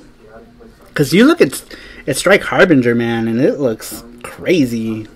There is like reflections inside reflections of stuff. So it's like a reflection will reflect another reflection while reflecting a cloud while reflecting another cloud inside the cloud.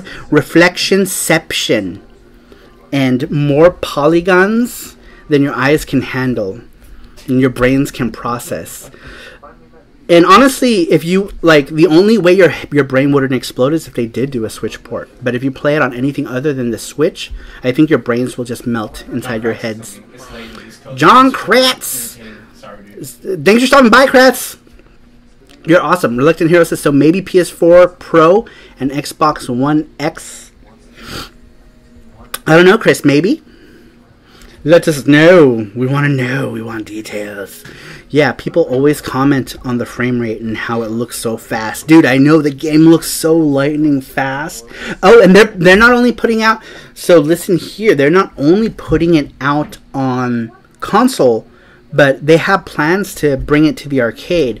And the game was already brought to the arcade in earlier form at the Galloping Ghost, where they had like a full like arcade setup and had like wind machines blowing puffs of wind at you as like stuff was happening.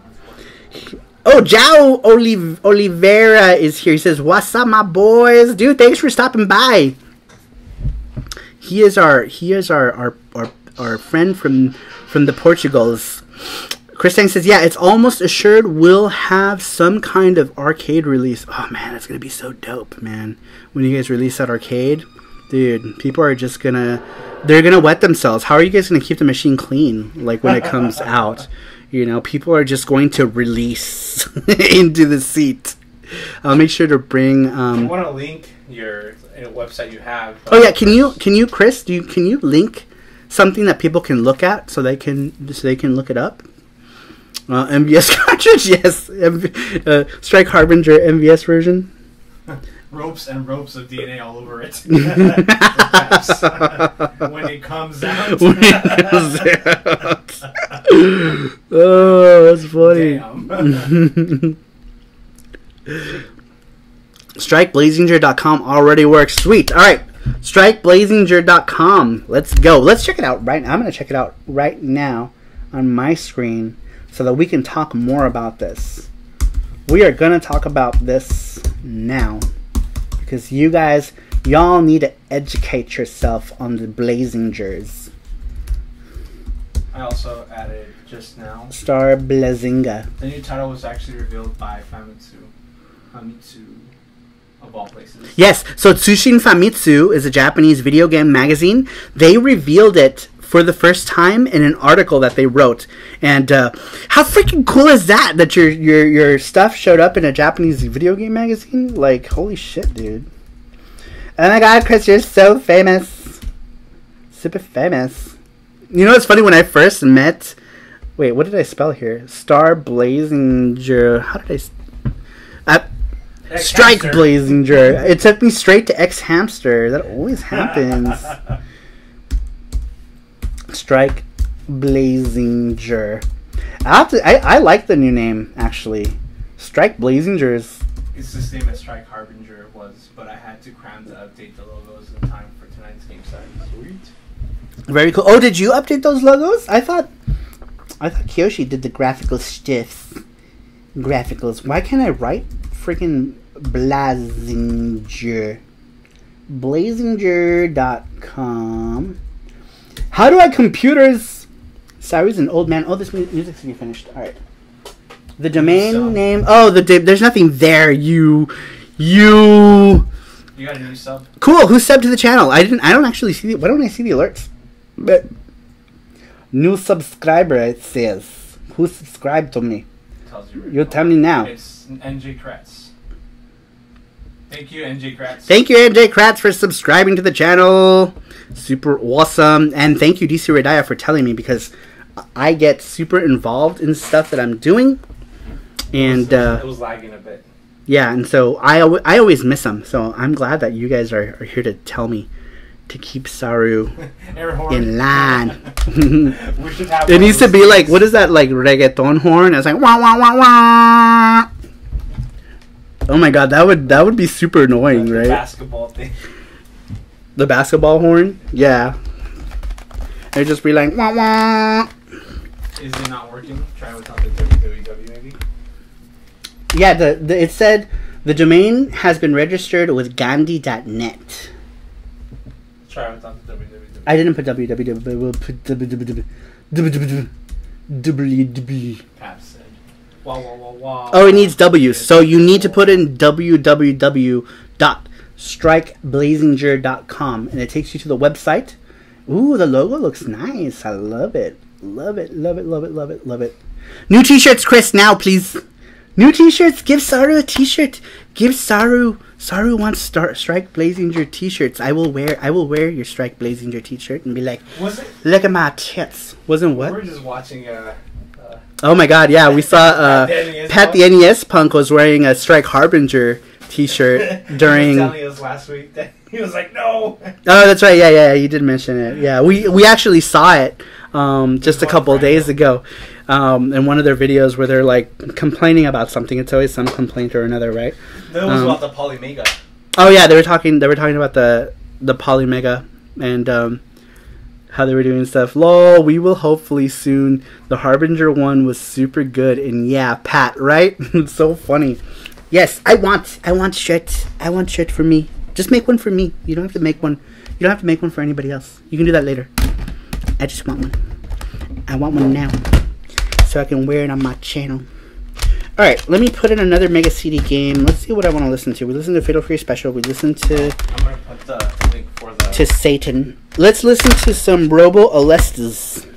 The link for the next one. Robo Alestings.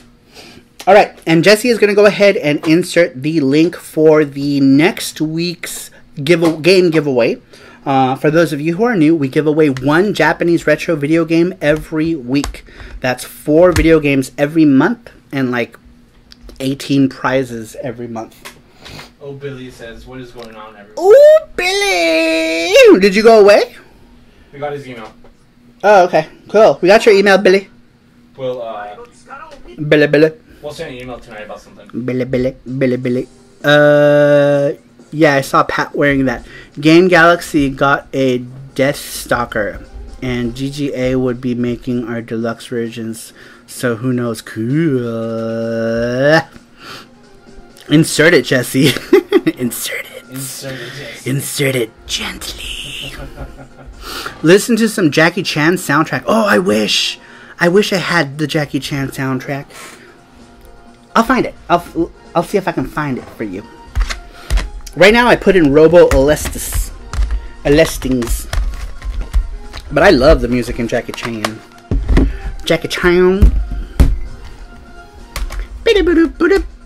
Wait, what did I talk about that game? Who knows? Oh yeah, it was Woodstock something or another. Funky Town Band. But you know what? Who cares? I haven't even played that game, so I don't even know what it's about. I don't know if anyone has played this or not. It's called Funky Horror Band. Something Woodstock. Funky Horror Band. It looks like it's like a...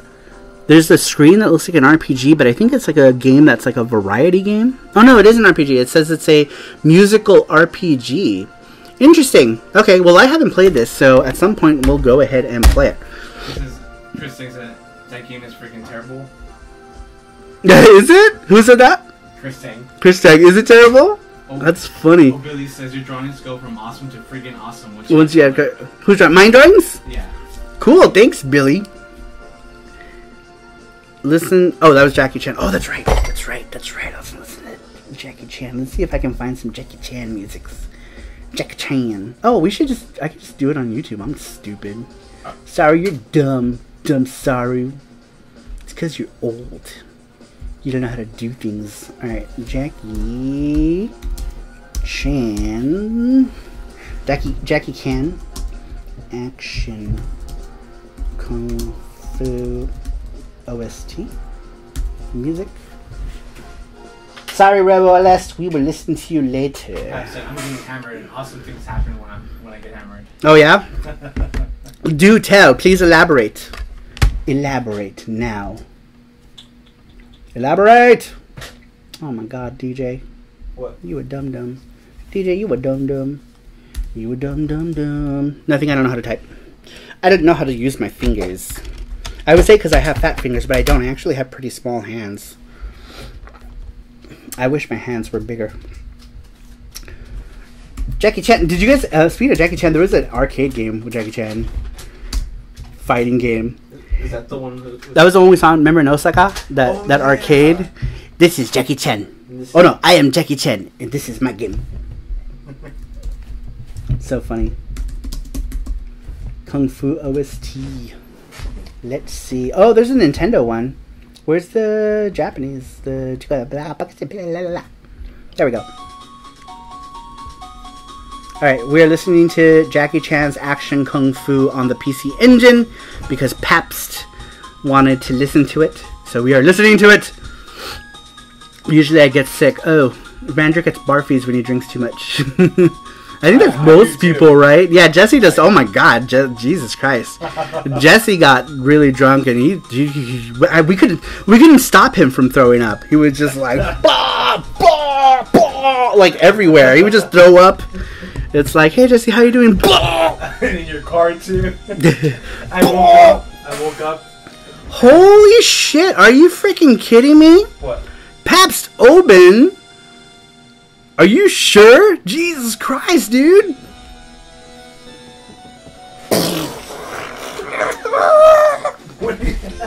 Pabst just killed me right now. I'm dead.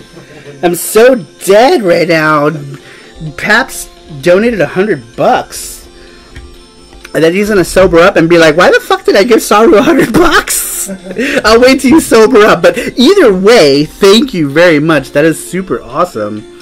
Pabst makes it rain. I know he's like, make it rain! Dude, that's awesome, man. Thank you so much. But I'll hit you up when you're sober, Pabst. I know, man. It's so awesome. All right, well, you know, fuck the rest of the stream. I'm just gonna call it a night. So thanks for stopping by, everybody. I'm just kidding. Thank you so much. Bye bye. I was about to say, if somebody wants the sex. Yeah, but apparently he wants the sex. Okay, well, you know. No. Dude, that's so awesome. Thank you so much, man. This is really awesome. Oh no, channel, what is that? Strike for pornography. Dude, thanks so much, man. Holy shit. Alright, we're going to Korean barbecue tonight. Thanks, Pabst. We're gonna go eat some meat. I'm gonna put some meat in my mouth. Dude, that's awesome. Alright, well, you broke. Saru EXE has stopped working and needs to close. He said, holy shit, be careful, Saru. Randrick is going to talk about you on his next... Radical Rick is going to talk about you on his next video. That'd be funny. Dude, can you get him to talk about me, somebody? Elvis Just be like, that red-haired fucker. Someone say the sex. Oh, that's right. That's the shirt. Rita did the shirt. The one of the sex shirt. Saru on Chatterbait. Oh man, you guys are crazy, man. Out. I know, secrets out. Who found the videos? Saru on Chatterbait. Oh man. In Elvis Row, did someone say the sex? All right. And Pabst is like gone. All right, I know. I know. He's donated money. It's like, shit. What did I do? That was supposed to be $10. Now I have to draw him all the tits. All of the anime tits. Damn, did it get hotter in here all of a sudden? Woof. I'm like, I got the vapors. Oh, he's still here. Oh, is he? I'm still here, lol. Do you want us to draw anything? I'll draw him all the things. What do you want me? I'll make you a mural. I'll even tattoo something on your butt. You can't just draw the tips. Go to the base. He's ready to take it off.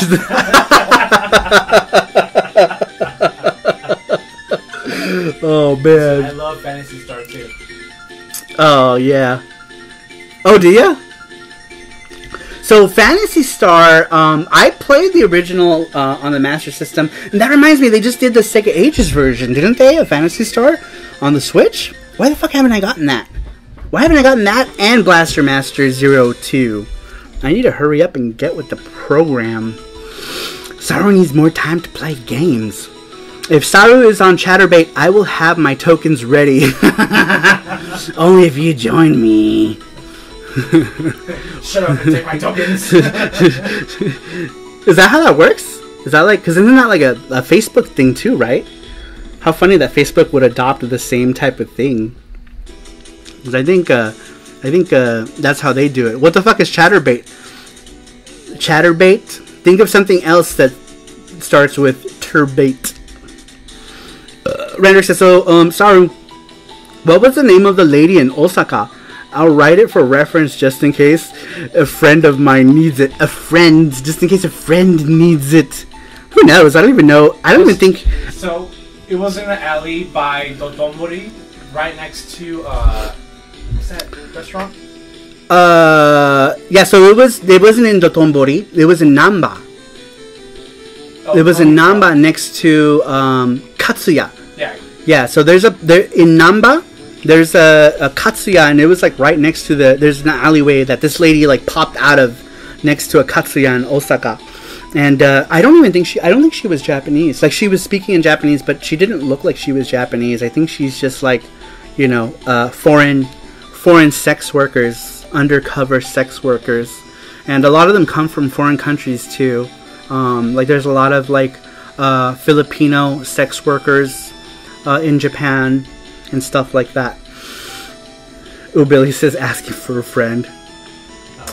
Super Blue says, I've beaten Sega Ages Phantasy Star and it's awesome. I need to get it. I will get it. Chatterbait is the first video system that had the tip jar and donation reward system. Let's put it that way. Twitch and YouTube ripped off Chatterbait for Super Chat. Really? Is that how that worked? Chatterbait was the first one where people got to give you money? And then YouTube copied it. Don't Google Chatterbait on your work laptop. Pro tip. Oh, really? Just a tip. I'm asking for a friend. Lol, thanks, Jesse. I was joking. Sure you were. It's okay. We won't tell. We won't tell the wife. It's all good. Unless she's watching. She already knows! That's so funny. Alright. What the hell was I even talking? Oh, yeah. Funky Horror Band. Which apparently is terrible. Man, I still can't get over the crazy tip. By far the biggest tip I've ever taken. I mean, on this channel. It's cam girls and maybe cam dudes. I mean, from what I've heard.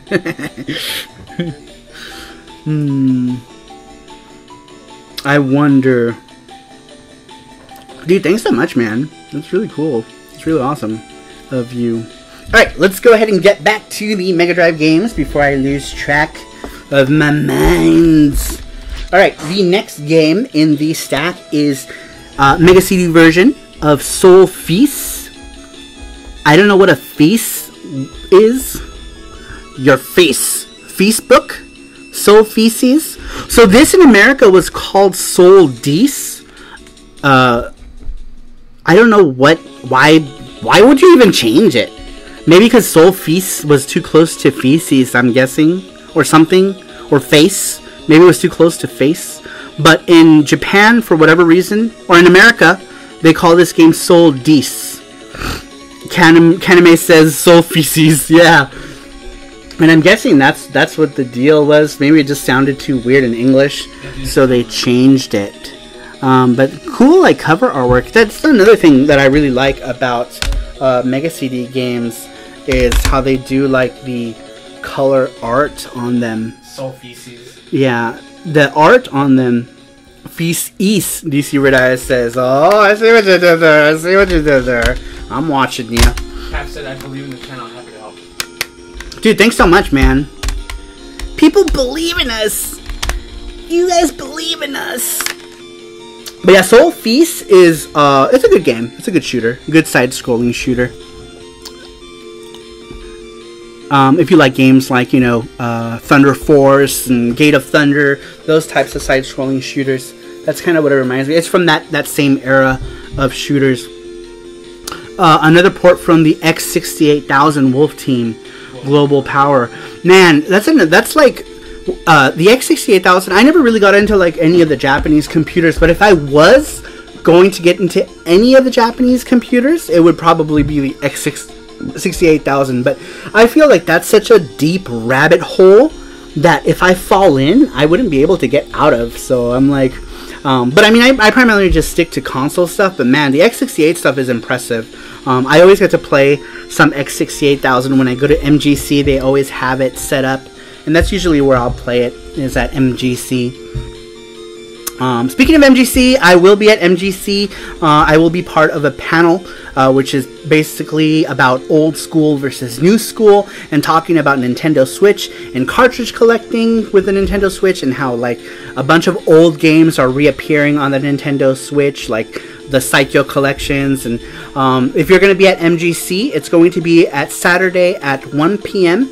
I was invited to the panel. The panel is originally Jeffrey Wittenhagen and Kyle from their Video Game BS podcast, and we will be joined by JP Switchmania, who is the he is a writer for a website which is JP Switchmania, and he is one of the biggest Switch collectors that I know. and I'm going to be on that panel with him. So if you guys are going to be at MGC, make sure to check it out. Saturday at 1 p.m.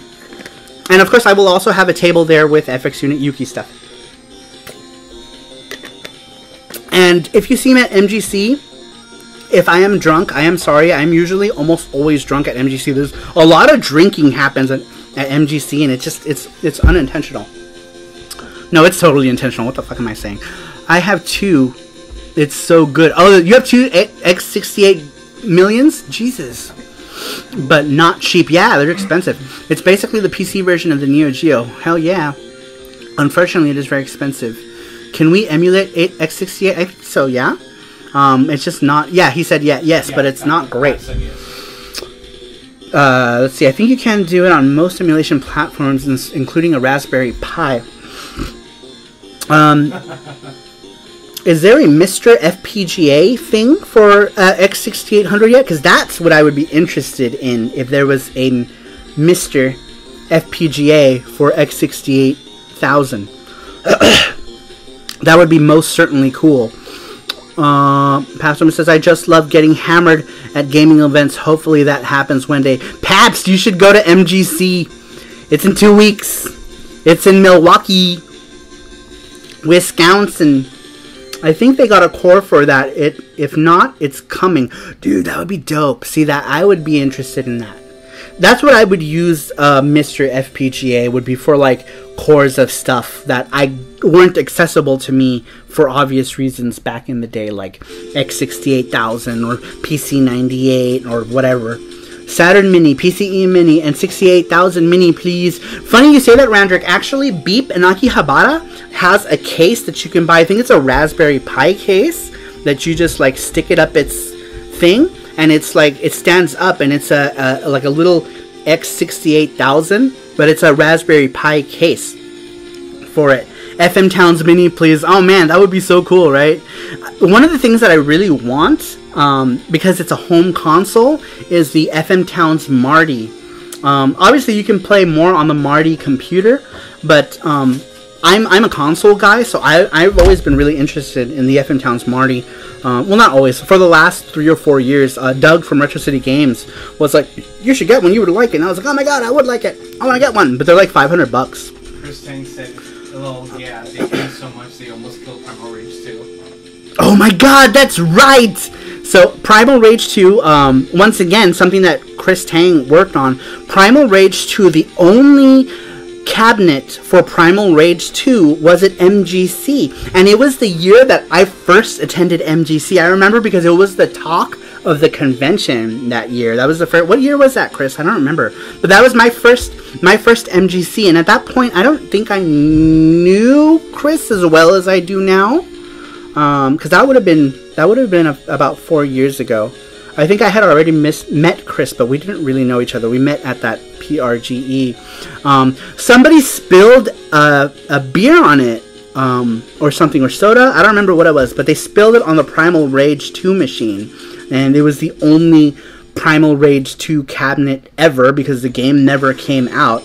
You know, and some dipshit in the arcade spilled a drink on it. I'll tell you what, the arcade at MGC is awesome for like 5 seconds because it gets so hot in there and it's so stuffy that like I can't be there. Well, maybe because I'm fat, but it's really stuffy in their arcade. But yeah, they totally spilled a drink on it at that convention. Yeah, there's not too much on my YouTube channel. My better content is on other people's channels like GDC interviews, GameSack videos, Happy Console Gamer. If you guys want to check out some of the earlier footage of Strike Harbinger, now Strike Blazinger, make sure to check out Happy Console Gamer's video on Strike Harbinger as well, which is another great thing. Pap says, I don't have Mystery yet, but my requirements is a finished Neo Geo core and the X68000. Once they have that, I'm going to pop on that. Once it gets FM Towns Marty, I won't be able to resist. Man, I would want one just for X68000 because I feel like if I can get, FPGA is going to be the closest way I can actually play it to getting that experience. that would definitely be a sell for me. Would be working X68000. Yeah, there's not too much on my... Oh, I'm sorry, I read that already. Hot plus video game fans. Onion despair. I know the BO gets so strong. Man, I remember... So MGC does like these little game rooms. And the room that I spend almost all my time in is the Turbo Room. And the Turbo Room is nothing but PC Engine, Turbo Graphics, and drinking. But the room in the old convention hall, the new Turbo Room was really big, but in the old convention hall, there was very limited space. And I remember one year, somebody walked in, and I don't know who it was, but they stunk up the room like that. And everyone was just like, you know, because we're all drinking, you know, and so everyone's like trying to like keep from puking on each other because somebody walked in with like the strongest BO. And I was just like... It was bad. Really, really, really close proximity. The look of the X68000 is so great. It has a cyberpunk look, I think, right out of those old school anime, doesn't it? It's funny too because I've seen like what was it? I recently saw a computer design in something that looked like an X68000 in the game. What was it? Blade Strangers. Blade Strangers in the story mode, like. The plot is driven by like these like supercomputers that are like controlling stuff, and one of them is straight up like looks like an X68000, but it's like more white or gray or something than the dark gray color. But yeah, you could totally tell it's totally an homage to the X68000 computer design, which is really cool. For some reason, you made me just imagine a love hotel that has a TurboGrafx PC Engine themed room. Damn, that's hot. Dude, that would be hot. Alright, Chris, it's our job to go to Japan and open up a love hotel and make different video game themed rooms. That would be awesome. So, like, you guys would make millions. I know, right? Could you imagine? It's like, bone to your favorite Mega Drive, PC Engine, Super Famicom chiptunes. And music would be all of it. Yep, it would be like, music. Yep, all the different musics that you can, just bone to all the chiptunes, you know? Have a room for each platform. Yep, exactly. Dude, we would be rich. Then, like... Condom themed video games. Yep, right? Yeah, we can get, like, game character themed condoms. Like, there could be a Hammer and Harry condom. Come on. That's money right there. Hammer and Harry. Even though in Japan it's Daiko no Gensan, but, you know. The joke works better with Hammer and Harry. Smelly chasers. What are we talking about? Oh. Strong BO, probably the game chasers. Strong BO. Strong BO, probably the game chasers. Smelly chasers. Lol. Costumes for every gaming fetish, right? Ooh, Cosmos. Come closer to me, Cosmos. I would, if there were costumes, I would just hire like a bunch of the girls, you know, who wanted the sex, and just invite them to the room and be like, okay, you guys are now all the characters of Sakura Wars. Let's go. There you go. Play out the sex. Yeah, I wouldn't want the sex. I would just want them to play out all the characters for me, and have like the really short person be like, okay, you're Iris, you're kind of fair complected, you're Sakura, you've got big titties, you're Maria. It would be amazing. It would be so cool.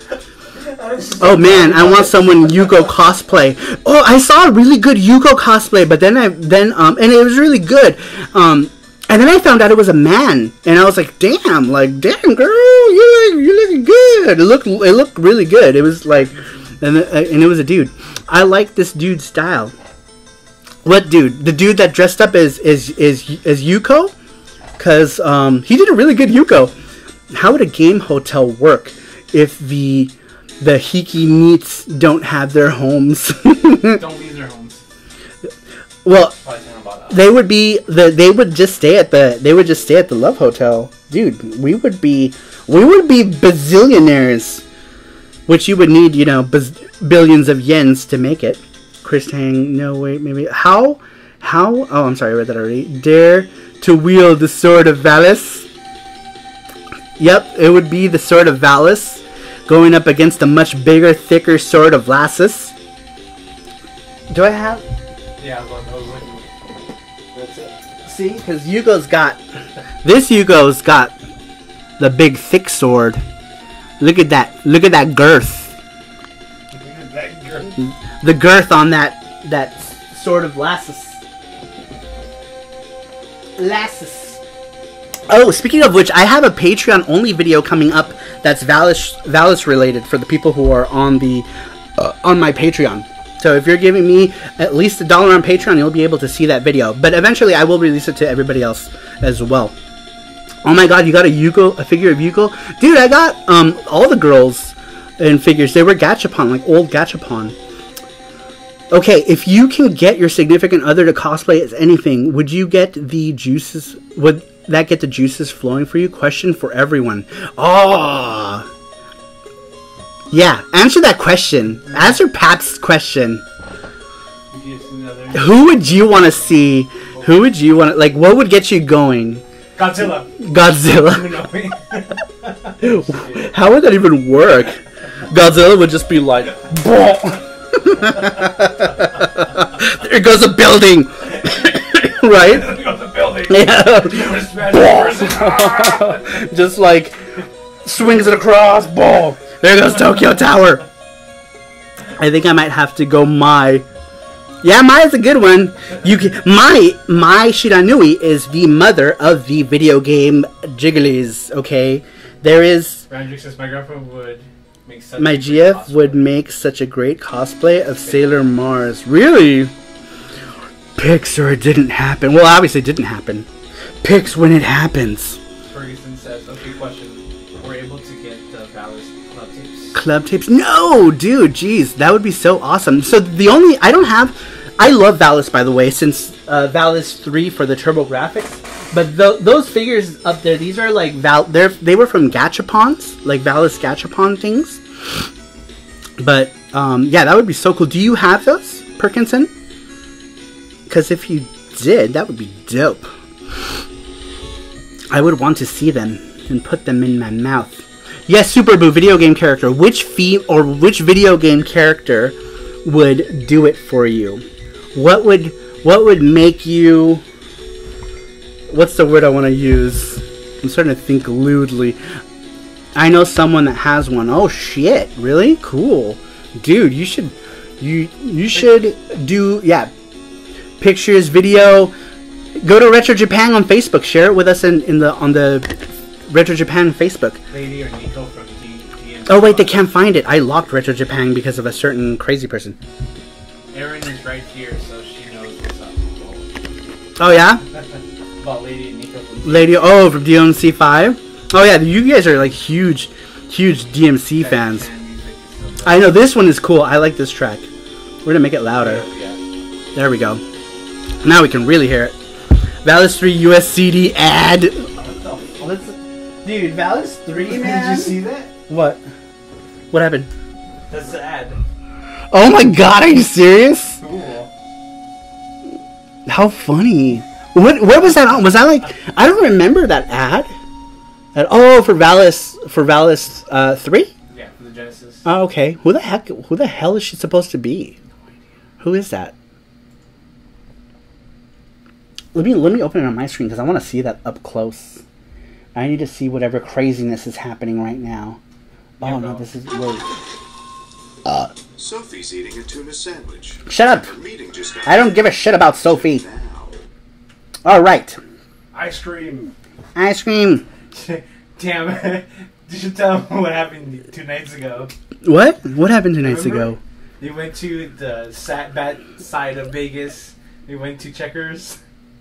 And there was all these, like, because we went to the back neighborhood and all these lot of people. Oh, they didn't give you ice cream. Yeah, so we have like a burger chain, a fast food chain here called Checkers, which is also known as Rallies in other parts of the West Coast.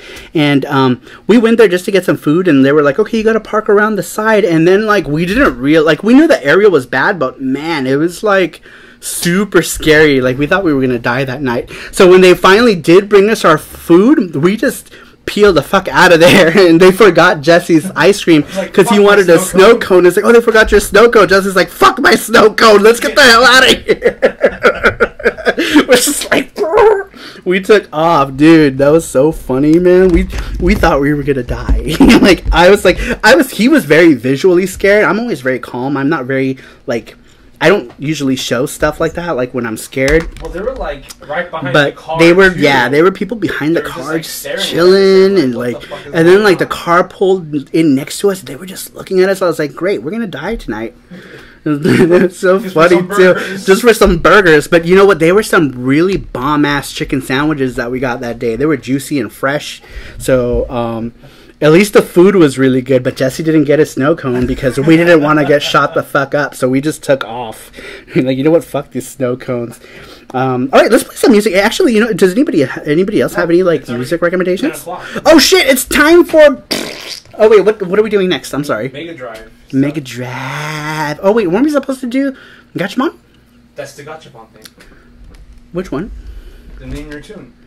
Name Your Tune. Oh, it is Name Your Tune time. All right, so we're going to go ahead. Popful Mail. All right, we'll do some Popful Mail after we do Name Your Tune. So we're going to go ahead. Let me get the timer ready. Timer ready! Now, for anybody who doesn't know, because we do have some new people in the chat tonight, Name Your Tune is every week we will play a song. We give everybody 1 minute to guess what the song is. The first person to guess it gets the entry in the Gachapon, and we repeat the Gachapon giveaway. And you have to pick a coin and then get something for free. Oh, dang, Name Your Tune again. Yes, Cabbage, it is time for Name Your Tune. Now I have to think about, since we're on Mega Drive, we're going to go ahead and pick something on the Mega Drive. And we may or may not have talked about this today. So, we will see if I can find it. And if I can find it, we will play it. Es Sega.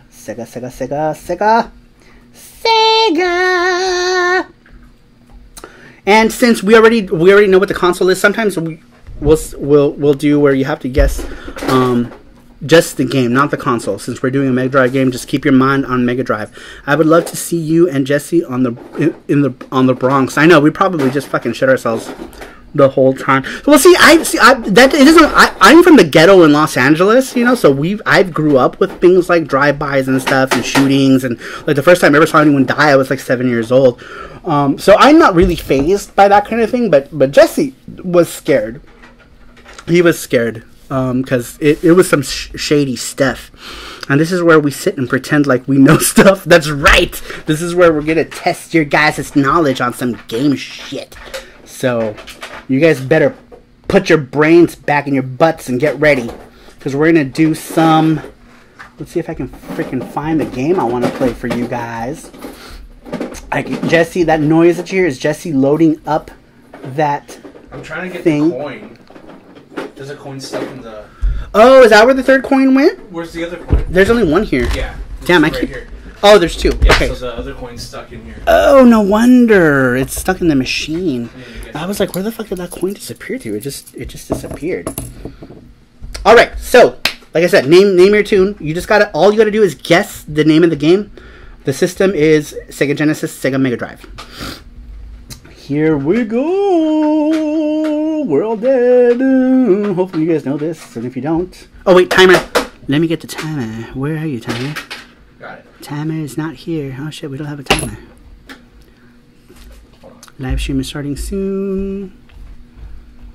But that doesn't mean that...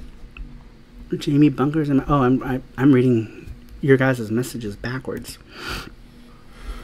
There's my face. Welcome to my face, everybody. There we are. All right. Just click on that. All right. Here we go. Wait. Damn it. Wait for what? We're going to explain to people that we're going to go with the chat.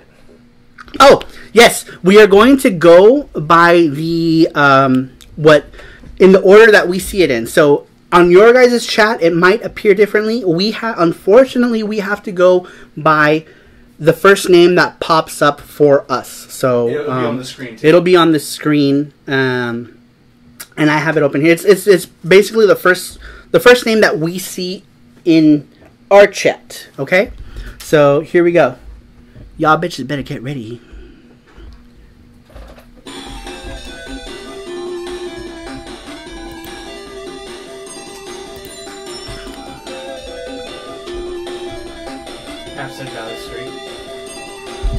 Nope. Half Open says Valis 3. Randrick says East 3.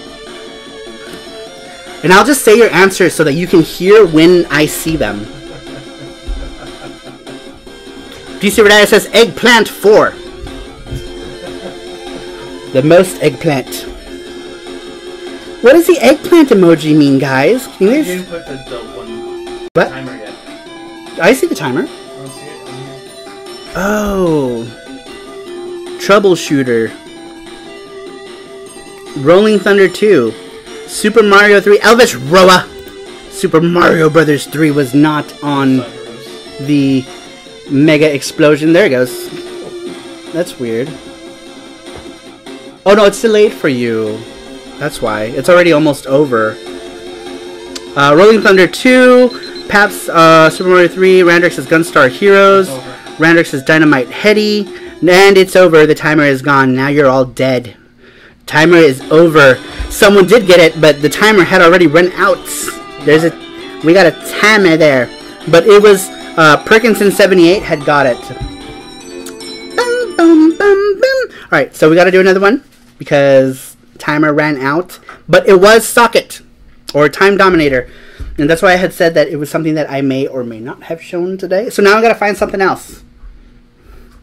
Way to go, guys. God, you guys. Alright, now I gotta think of another game. What's another game? Gam. I don't want it to be like super easy. Or do too hard. And then if they can't get it, do the last one easy. Okay. Maybe was saying something with 3. Ah, gotcha. That's why he says Super Mario Bros. Try harder next time, guys. Jeez, we exploded. We're all dead. Randrick got it. Oh, Atomic Robo Kid. So what was the game? It was Socket. So Perkinson actually had got it, but it was just right after the timer had expired. What type of game is it?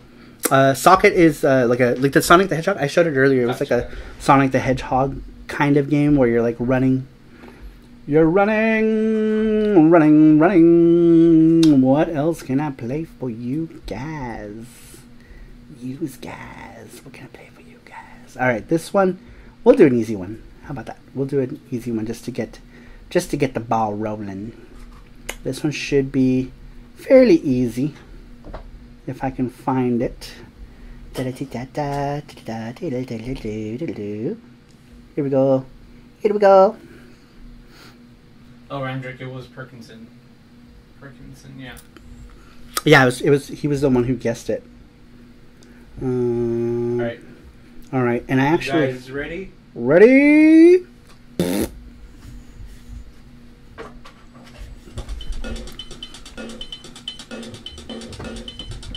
it up higher.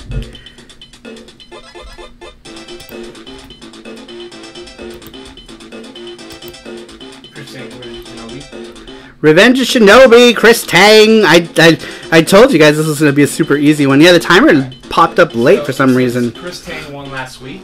Chris Tang, since you won last week. You gotta give it to someone else. Chris Tang, you gotta pass. Chris Tang. Pass. What are you gonna pick? Puff, pass. Did Chris Tang win last one still? Yeah, last week did. I didn't win, but I'm gonna give it to you. I didn't win, but I'm gonna give it to who gave it to me last week. Someone gave it to me. I don't. Oh yeah, someone gave it to Chris Tang. Oh, so Chris Tang didn't win. So, but still, like, I don't know if that's. Oh, that's right. Somebody gave it to him. Yeah. To me, so I'm giving it back. Okay, so I don't know how it works in that case. Yeah, I think it should be based on prize. No prizes in a row, regardless of how you got it. So if somebody gave it to him, then he has to pass it up. So now you have to pick who you are passing it to, my friend. Who gave it to him last week? Who gave it to him? Somebody gave it to him. Oh. It went from Randrick to me. Was it DC Redaya?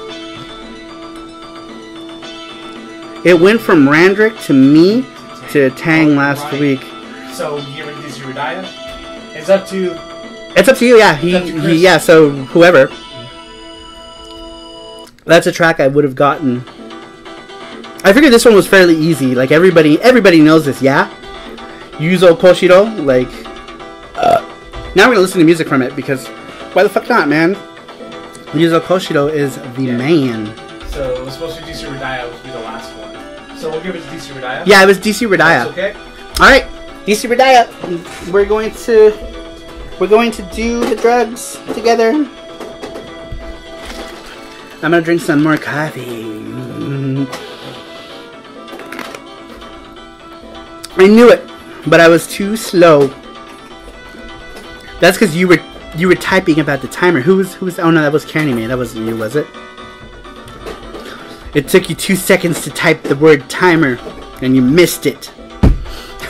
I don't know. I don't remember now. All right. So 1 to 3. We got balls. All right, DC Radaya, you have to give us a number between 1 and 3. Pick your number. Taking it. You guys hear it? Me too. I gave up. Aw. We are shaking. Well, Perkinson, you are new. If you stick around long enough, you're going to win something. I think almost everybody has won something on this channel. Whether it be a game or a gachapon.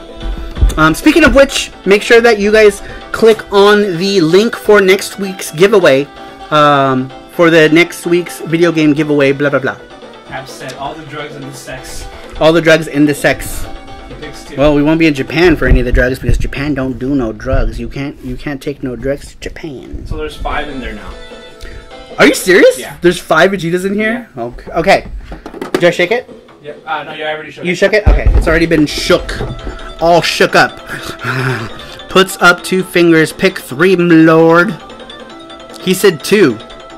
Okay, 2 it is. I'm scared. Oh man, if I don't win. I know there's 5 of them in there, so you know. We'll see.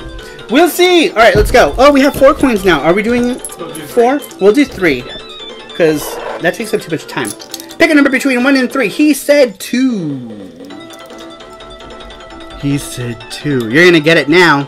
You're gonna get it now. All right. What am I doing? We're going to switch to Gachapon Cam. No.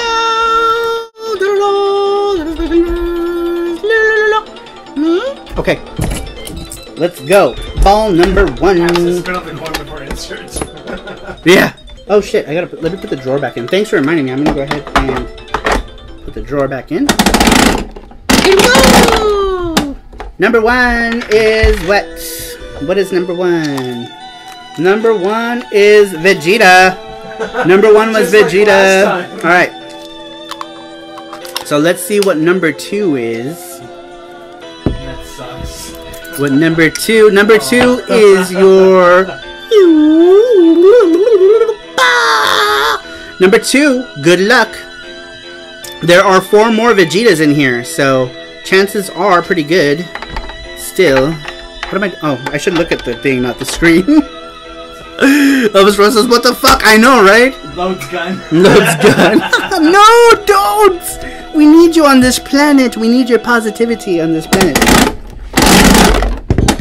Number 2 is... What the heck is this? What is this? It's, Oh, is it the bandana, huh? bandana. Japandana? Japanese bandana. From Don Quixote. Comes with beautiful fish print. And a bunch of stuff that I can't read. Show the prize for us, Vanna. Alright. Let's do the last one. And now we're going to do the last one. And see what that is. We shall see. Damn it. Here, put this back in there. I can't get this shit out. Petition to have Saramaru accidentally hit the intro button whenever changing cameras. So I did that. Is that because I kept doing that? I used to do that all the time, where I would hit that intro button. I think that's why he's saying that. Right to the next one. Veggie bandana, bang. All right, let's do 3 here. Let's see what you would have gotten had you picked number 3. If you had picked number 3, you would have gotten one of these little puppy pop out Matryoshka dolls. What? I'm a widow now. Alright, so I'm a widow now. I'm guessing Thanks, guys. next week someone's gonna get it. So are we gonna leave all 5 balls in here? All 5 Vegeta balls? Okay, well. So elusive, Vegeta. This last Vegeta is elusive. It's funny because Cabbage had actually won this Vegeta originally. And it was funny because Cabbage had won it, and he was like, why is his hair blue? And everyone was like, oh my god, he doesn't even know what it's from. And so he gave it back to the thing because he would have rather had a game. So we ended up sending him a game instead. Oh wait, we packed that. We haven't put that in the mailbox yet, have we? What? Did we put Cabbage's game in the mailbox? No, not yet. Okay. Well, that's going out Monday. Because yeah, everything else is going out on Monday. One hang, one shot. Alright, let's switch back to... Damn it! We were just talking about that. Okay, so he said, oh, Wills, somebody will win it.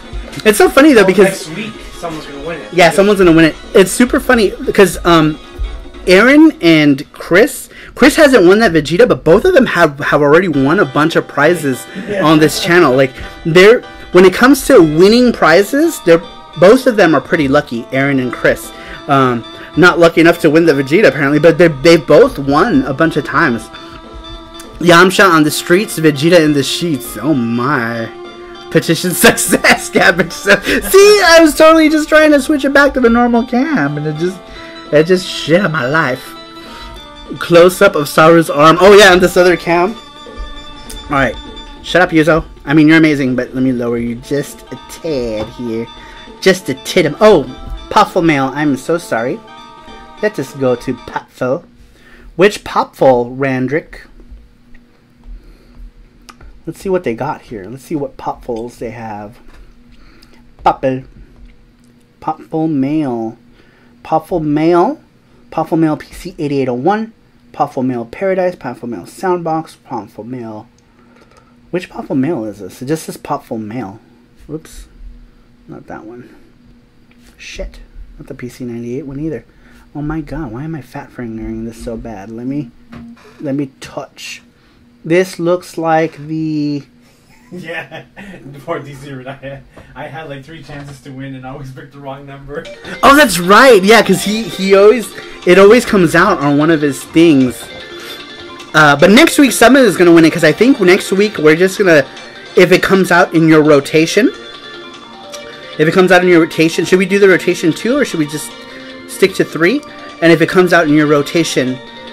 They get it regardless of what. Yeah. So we're not even doing picks. They're gonna do 3. Oh, someone's gonna freaking win it then. Someone's gonna win it for sure, because if we're doing 3 and it just has to be in their rotation, that means they get 3 chances to win it on their turn, and they have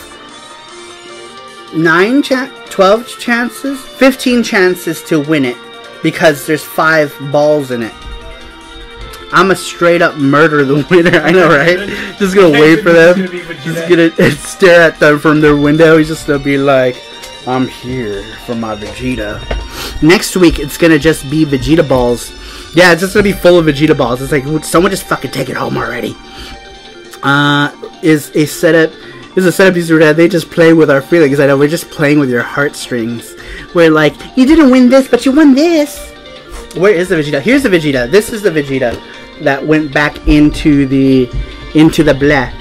This Dragon Ball Super from the Broly movie. From the Broly movie, there's Broly right there, but Vegeta is the one that's in this box. And that's from the new Dragon Ball Super Broly movie. It is super. Alright, we are done with all that shit. Let's go ahead and get back to the games. Where did my games go? It's on your phone. No, I had more the other games. What am I missing here? Ah, here we go. Okay. Alright, so I did Soul Feast already. I did Aleste already. The next game is one that everybody knows. Oh, I should have put this music in. Cabbage. I'll win and I'll paint his hair black. I know. This is how Vegeta should look. What is with this blue hair shit? I'm not too much into DB. I love Dragon Ball. Love Dragon Ball. I've watched all of it. Except Heroes. I haven't watched Heroes yet. I kind of don't care about non-canon storylines.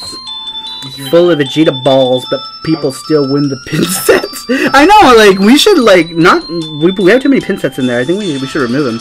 Because that's also more work for us if we have pin sets in there. Well, so we have a ton more. We have to make the... You gotta make the so yeah, we need to put... We have more Gachapon prizes to put in, but I need to make a Gachapon video showing that stuff off. I love Dragon Ball too. Oh, I'll find you, Cabbage. I'll find you. That's what I said. I would have a better chance to find the actual Dragon Balls and wish for it. I know, right? Just find the Dragon Balls. I love Dragon Ball 2, pin set statues. Cabbage said you'd rather have the pin sets statue. Who's it? Oh, Cabbage? Yeah. How funny. I don't know what to do. PCE pin set over statues. That's funny. Alright, back to the Mega Drive games before I forget. So the next Mega Drive game is Final Fight... Wait, what is this garbage? That's the US one. Final Fight CD for the Mega CD. This is my favorite version of Final Fight for home console. Obviously, much better versions have come out, but back when there was only Super Nintendo Final Fight, this was probably the better version of... No, not probably. This is the better version of Final Fight that you can get. The music in this is awesome. I think we're listening to Popful Mail on Super Famicom. It sounds like Super Famicom Popful Mail. I won the Neo Geo pin set. Was supposed to get the other two sets, but they haven't come in. That's because we haven't sent them yet. We're sending those buttons with your Saru Print Club stuff, but we haven't sent any of the Saru Print Club stuff yet because this week has been so busy. So Monday we have all the Saru Print stuff going out. We have Cabbage's package sitting over there going out. He's getting a couple goodies. And then we're sending out drugs.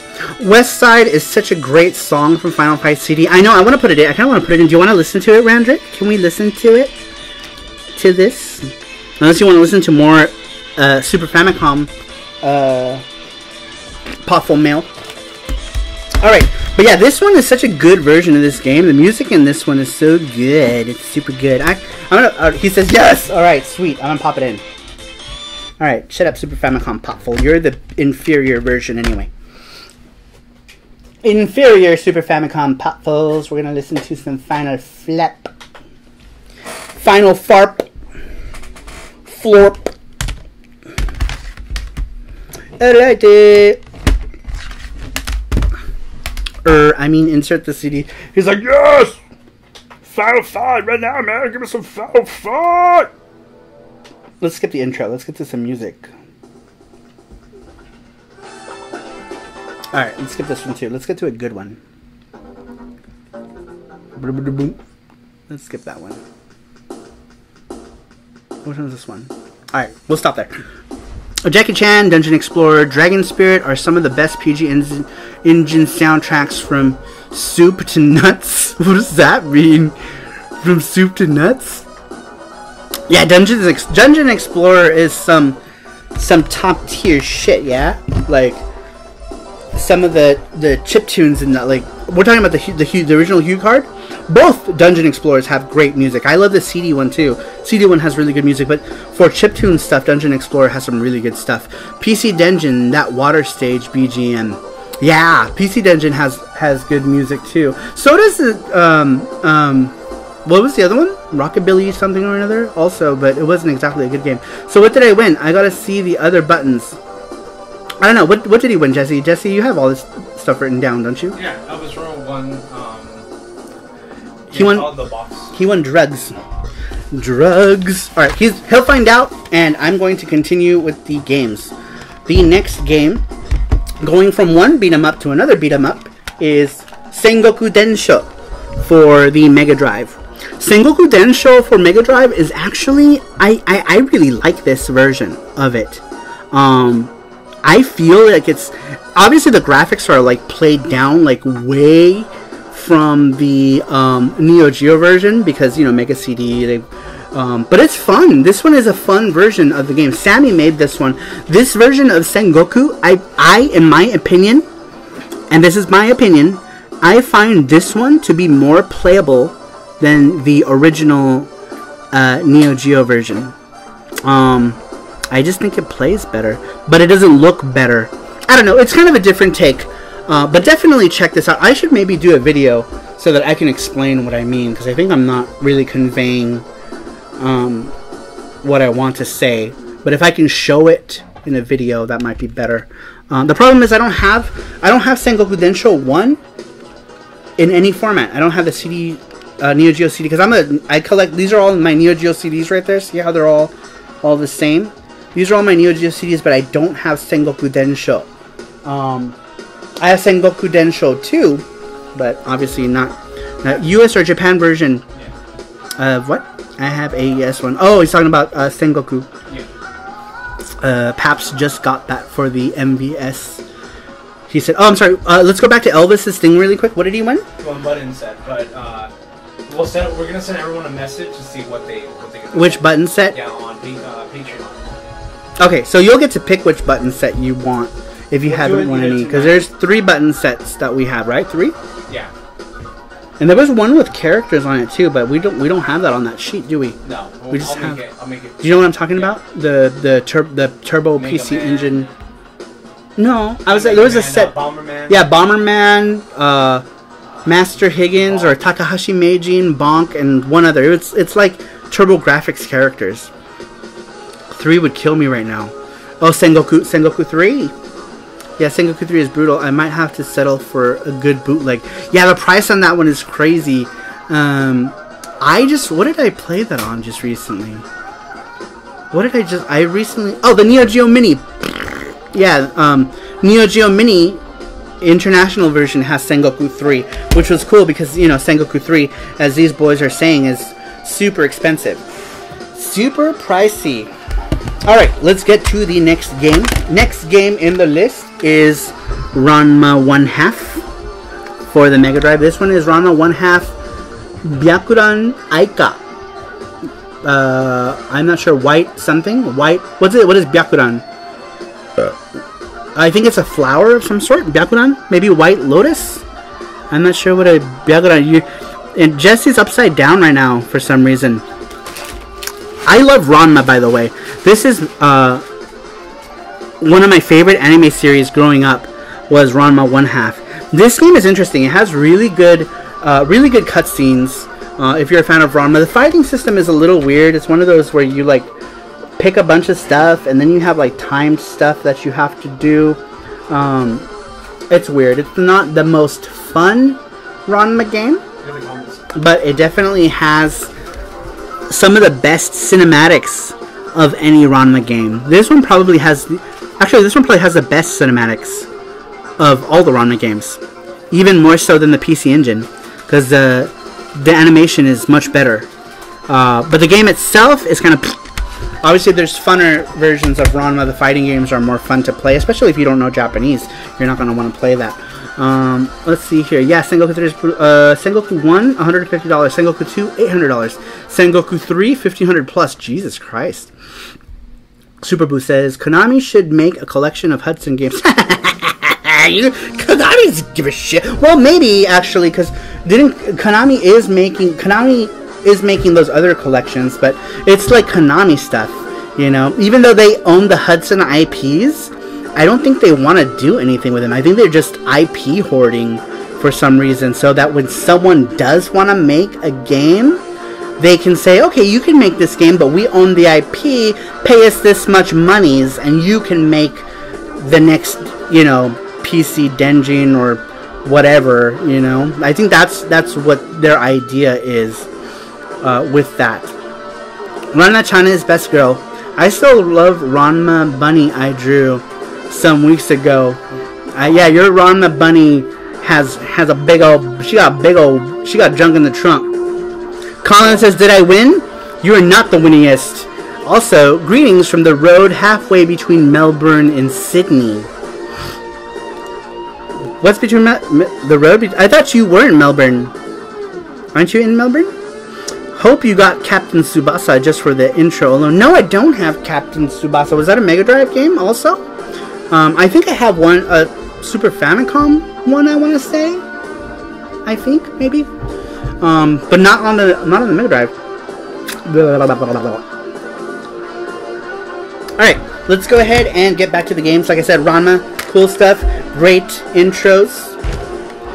Now for the very last game in the world, or my very last game in my personal Mega Drive collection. The last one is Cosmic Fantasy Stories. Cosmic Fantasy Stories, we only got Cosmic Fantasy 2 for the TurboGrafx CD.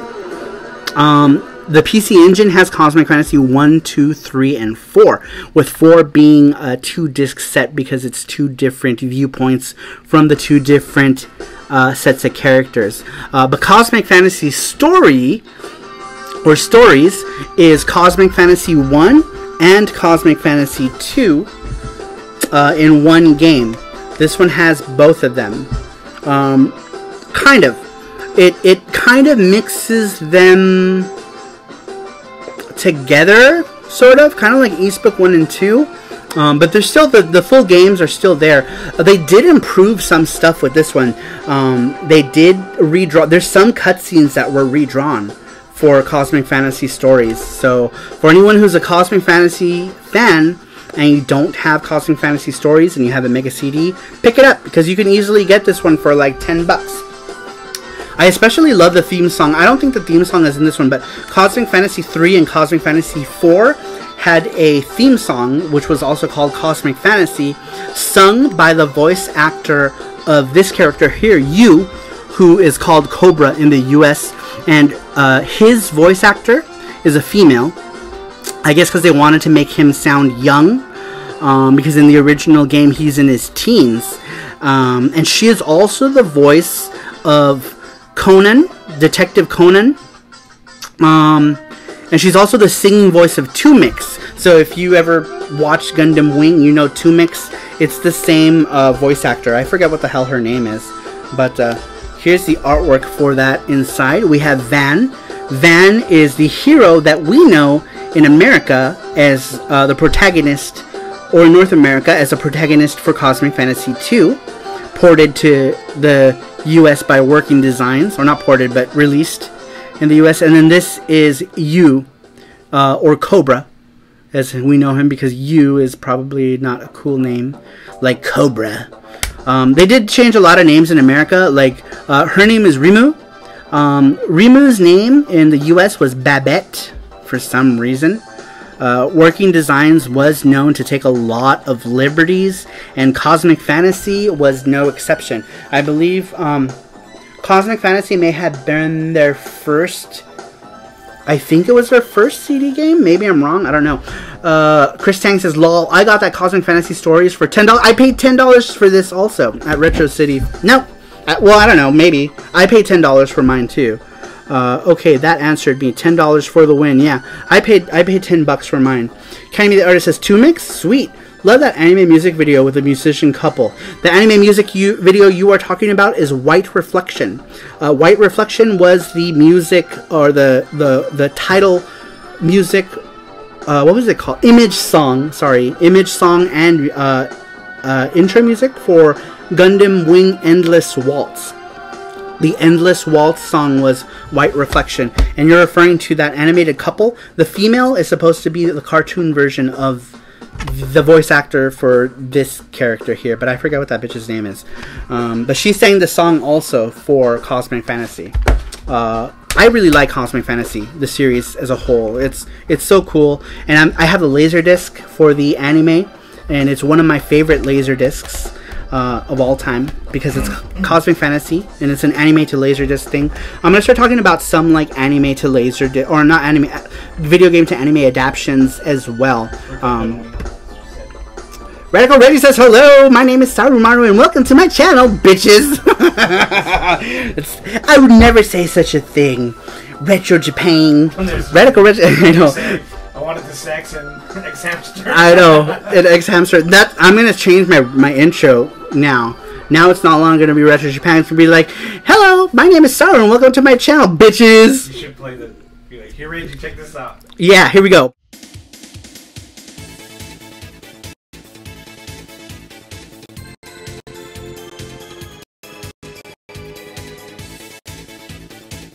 Okay, that's enough of that. I just like played it because Reggie showed up. So Reggie used to like always like he'd play the intro, you know. Sometimes it was like a running joke where I would like hop into his lives and Reggie would just play the intro for Retro Japan, and then everyone would start to crack up. They find it funny, you know, because he always talk about how the intro would make him hype. Oh man, I wish I had the other intro. That would have been cool to put on here. The one that I just made for Wednesday's video. Oh man, that if I had thought about that, I would have put it on. I'm gonna put it on here for next time though, because I want people to see it on the video first before we play it, and then after that, I'll switch it up on the live and show it every now and again. That would be hilarious. For anyone who doesn't know who Radical Reggie is, I'm sure everybody does know who Radical Reggie is, but if you don't, check out his channel. He plays a lot of weird, obscure shit that other people don't play, and that's actually how I found Radical Reggie. I actually found him through a comment on a YouTuber's. There's this one guy who plays like dojin games and like obscure games. His name is like Vice or something, VYSE, Vice the something, and he has an icon of Jubei-chan, the Jubei-chan anime. If anyone knows what YouTuber I'm talking about, that's how I found Radical Reggie. He made a comment on some game, and I want to say it was Angel Eyes. This was years ago. And that's how I started following Radical Reggie. And then I met him at a con through a mutual friend that we know, Houston. And Houston was like, "Oh, Radical Reggie's over there. You should go talk to him." I'm like, "I don't gotta talk to Radical Reggie." And he's like, "Come on, just go do it." Because like Houston was talking to me at my booth, our first FX Unit Yuki booth at PRGE. And so then Houston goes and grabs Reggie and brings him over to the booth. And I was like, oh, I watch your channel and you play all these cool Japanese games. So Reggie plays a lot of cool Japanese games. Like he's a fan of a lot of games that I really like Panzer Bandit and Mad Stalker and Angel Eyes. Just a bunch of like weird, obscure games. He plays them all. I got a good score today, DJ. What did you get? Tell us all what you got. Share with the room. Share with us. Reggie is awesome. Love that guy. You know, the one thing that I like about his channel, like a lot of times, like people associate him because, you know, he appears on like the Metal Jesus things.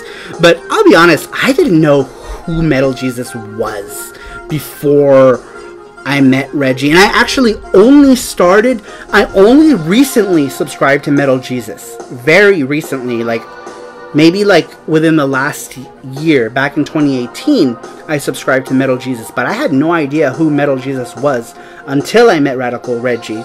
And then, you know, I started watching his pickups videos with Metal Jesus, but I had no idea, you know, because like Metal Jesus doesn't play the kind of shit that I like to play. Reggie knows a lot of imports. Yeah, Reggie knows. Reggie really knows his stuff when it comes to a lot of import stuff. He plays lots of imports, and he started collecting imports, I believe, from the early PS1 days too. So he plays a lot of import stuff, and that's actually how I found him. But people are quick to associate him with other YouTubers without actually considering that he's his own channel, that he's his own entity, you know, and that his content is original to his channel. I love me some PS1, and so does Reggie. I know, man. He's big into the play. He likes lots of stuff though. Like PlayStation just happens to be his favorite, but he likes a lot of stuff. Kenny says Jubei-chan was fun. Jubei-chan was fun. I want to rewatch it. Actually, I never finished Jubei 2.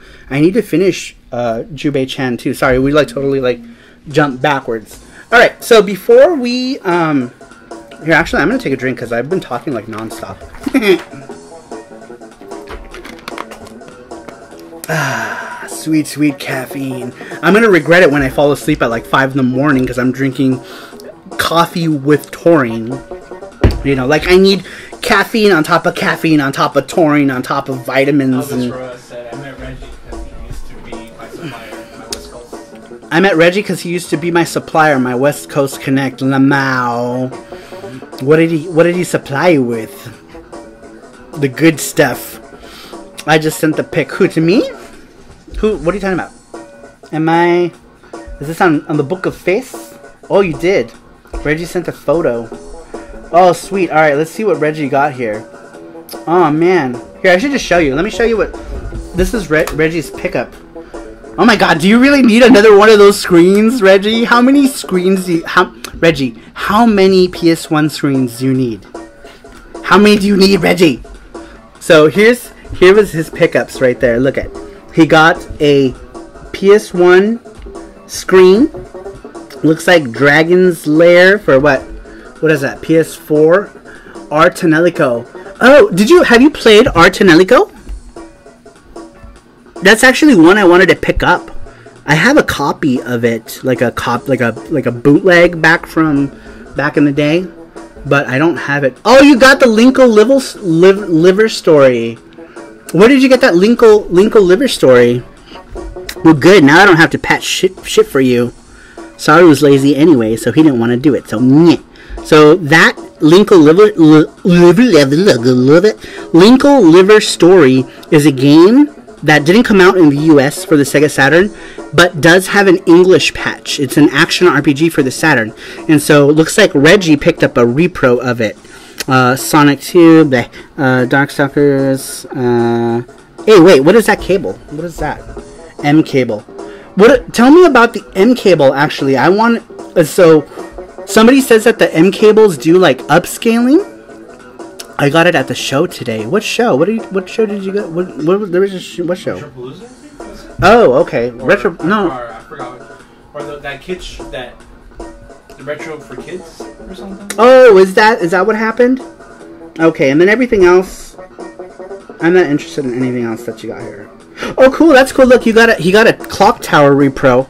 This here is the OG survival horror man. Well, it's actually Sweet Home for the Famicom, but I never fucking played that. This was my first survival game, was Clock Tower, back in the Super Famicom days. In Japanese. What's going on? This randomly started playing, like, this clip. Look at Ron Perlman.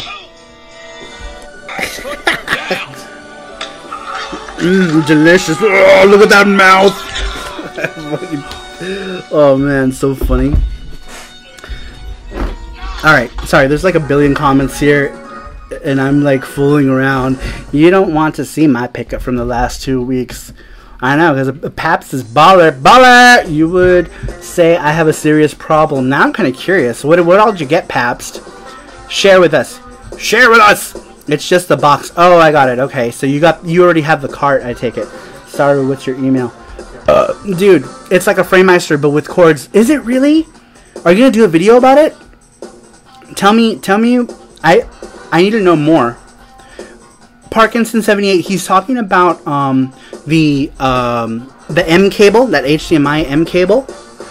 Because I heard it has like an upscaler built into the cable. Yeah, I believe. Oh, so did Pap send you what he picked up? Yeah. All right. On the email. We're gonna go ahead. You want to send it to me on the thing? Yeah, I'll send it. We're gonna see what sort of problem Pabst has with buying games. It's time for an intervention. If it's okay. Yeah, right. There's no intervention. We're all gamers. We're gonna be like, holy shit, you bought all this cool crap. If it's okay with him. Do you mind if we share your picture, Pabst, with people? Send it. Well, I'm not gonna share it if. He's gonna go for it. Go for it. Okay, let me first wipe my glasses because I got a bunch of face grease on them, and I can't see. He opens his mouth like a horse. Ron Perlman. He's got like a big. Oh, dude, like a horse. Yeah, dude. Like his. Dude, that guy is a beast, man. Ron Perlman, like beast mode. I love Ron Perlman is Devil Boy or whatever. Oh, you sent it to me already, didn't you? Yeah. Let's see what Pabst's pickup is. First, I'm gonna see it and oogle.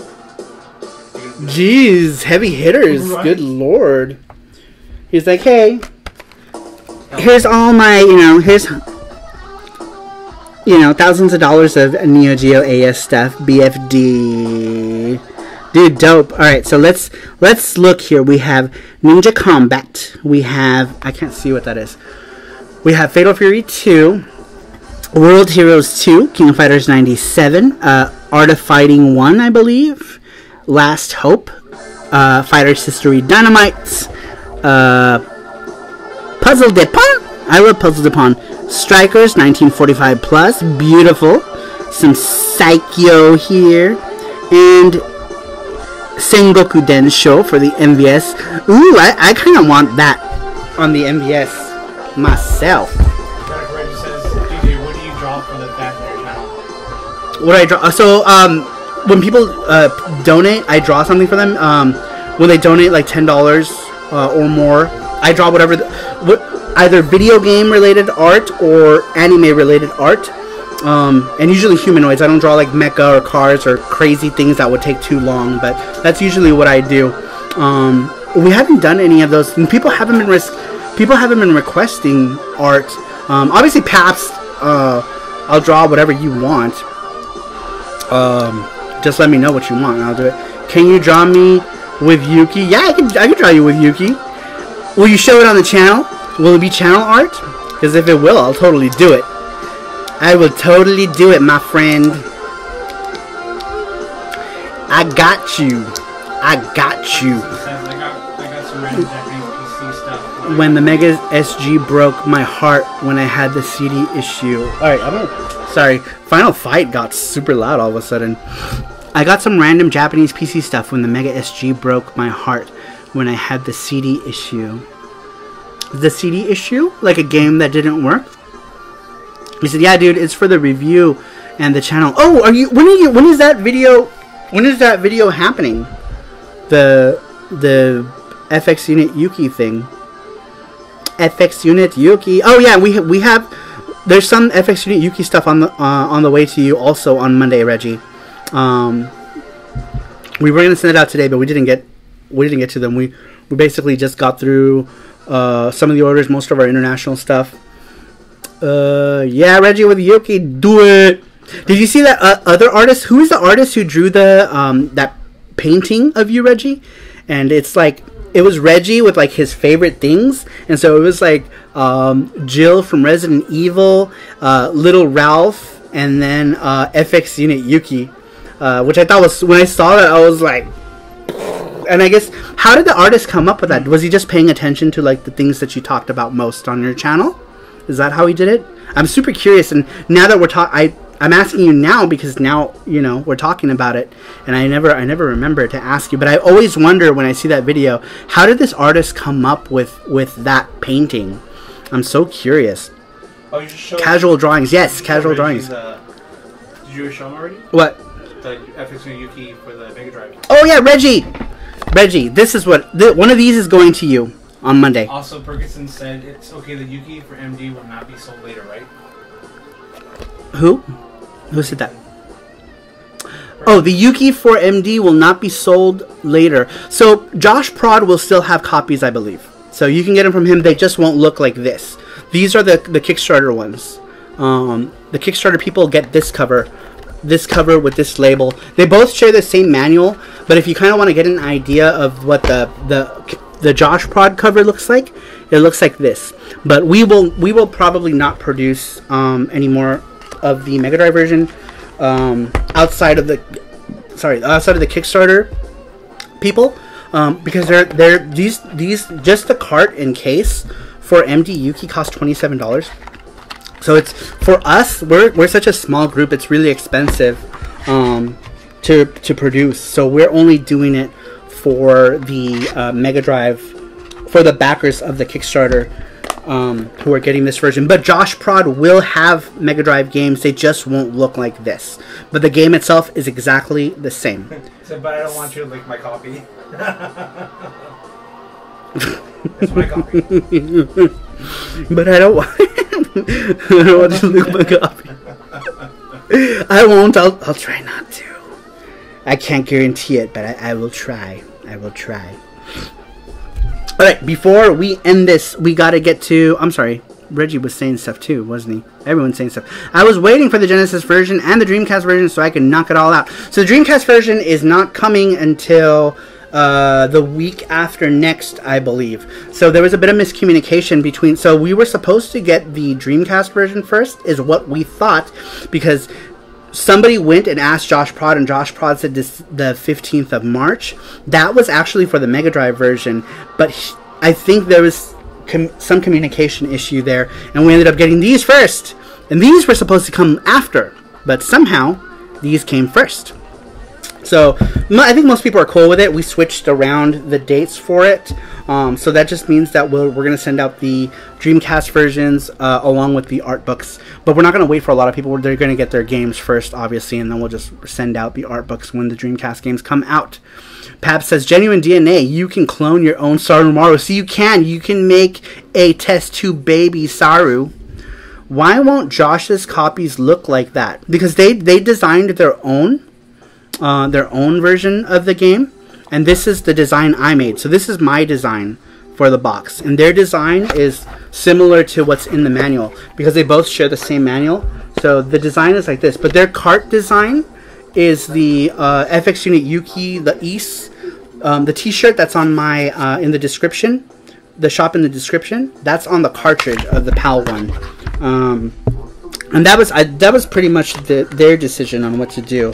But the cover is very similar to the PC Engine version, except with the planet Earth and Shido flying around.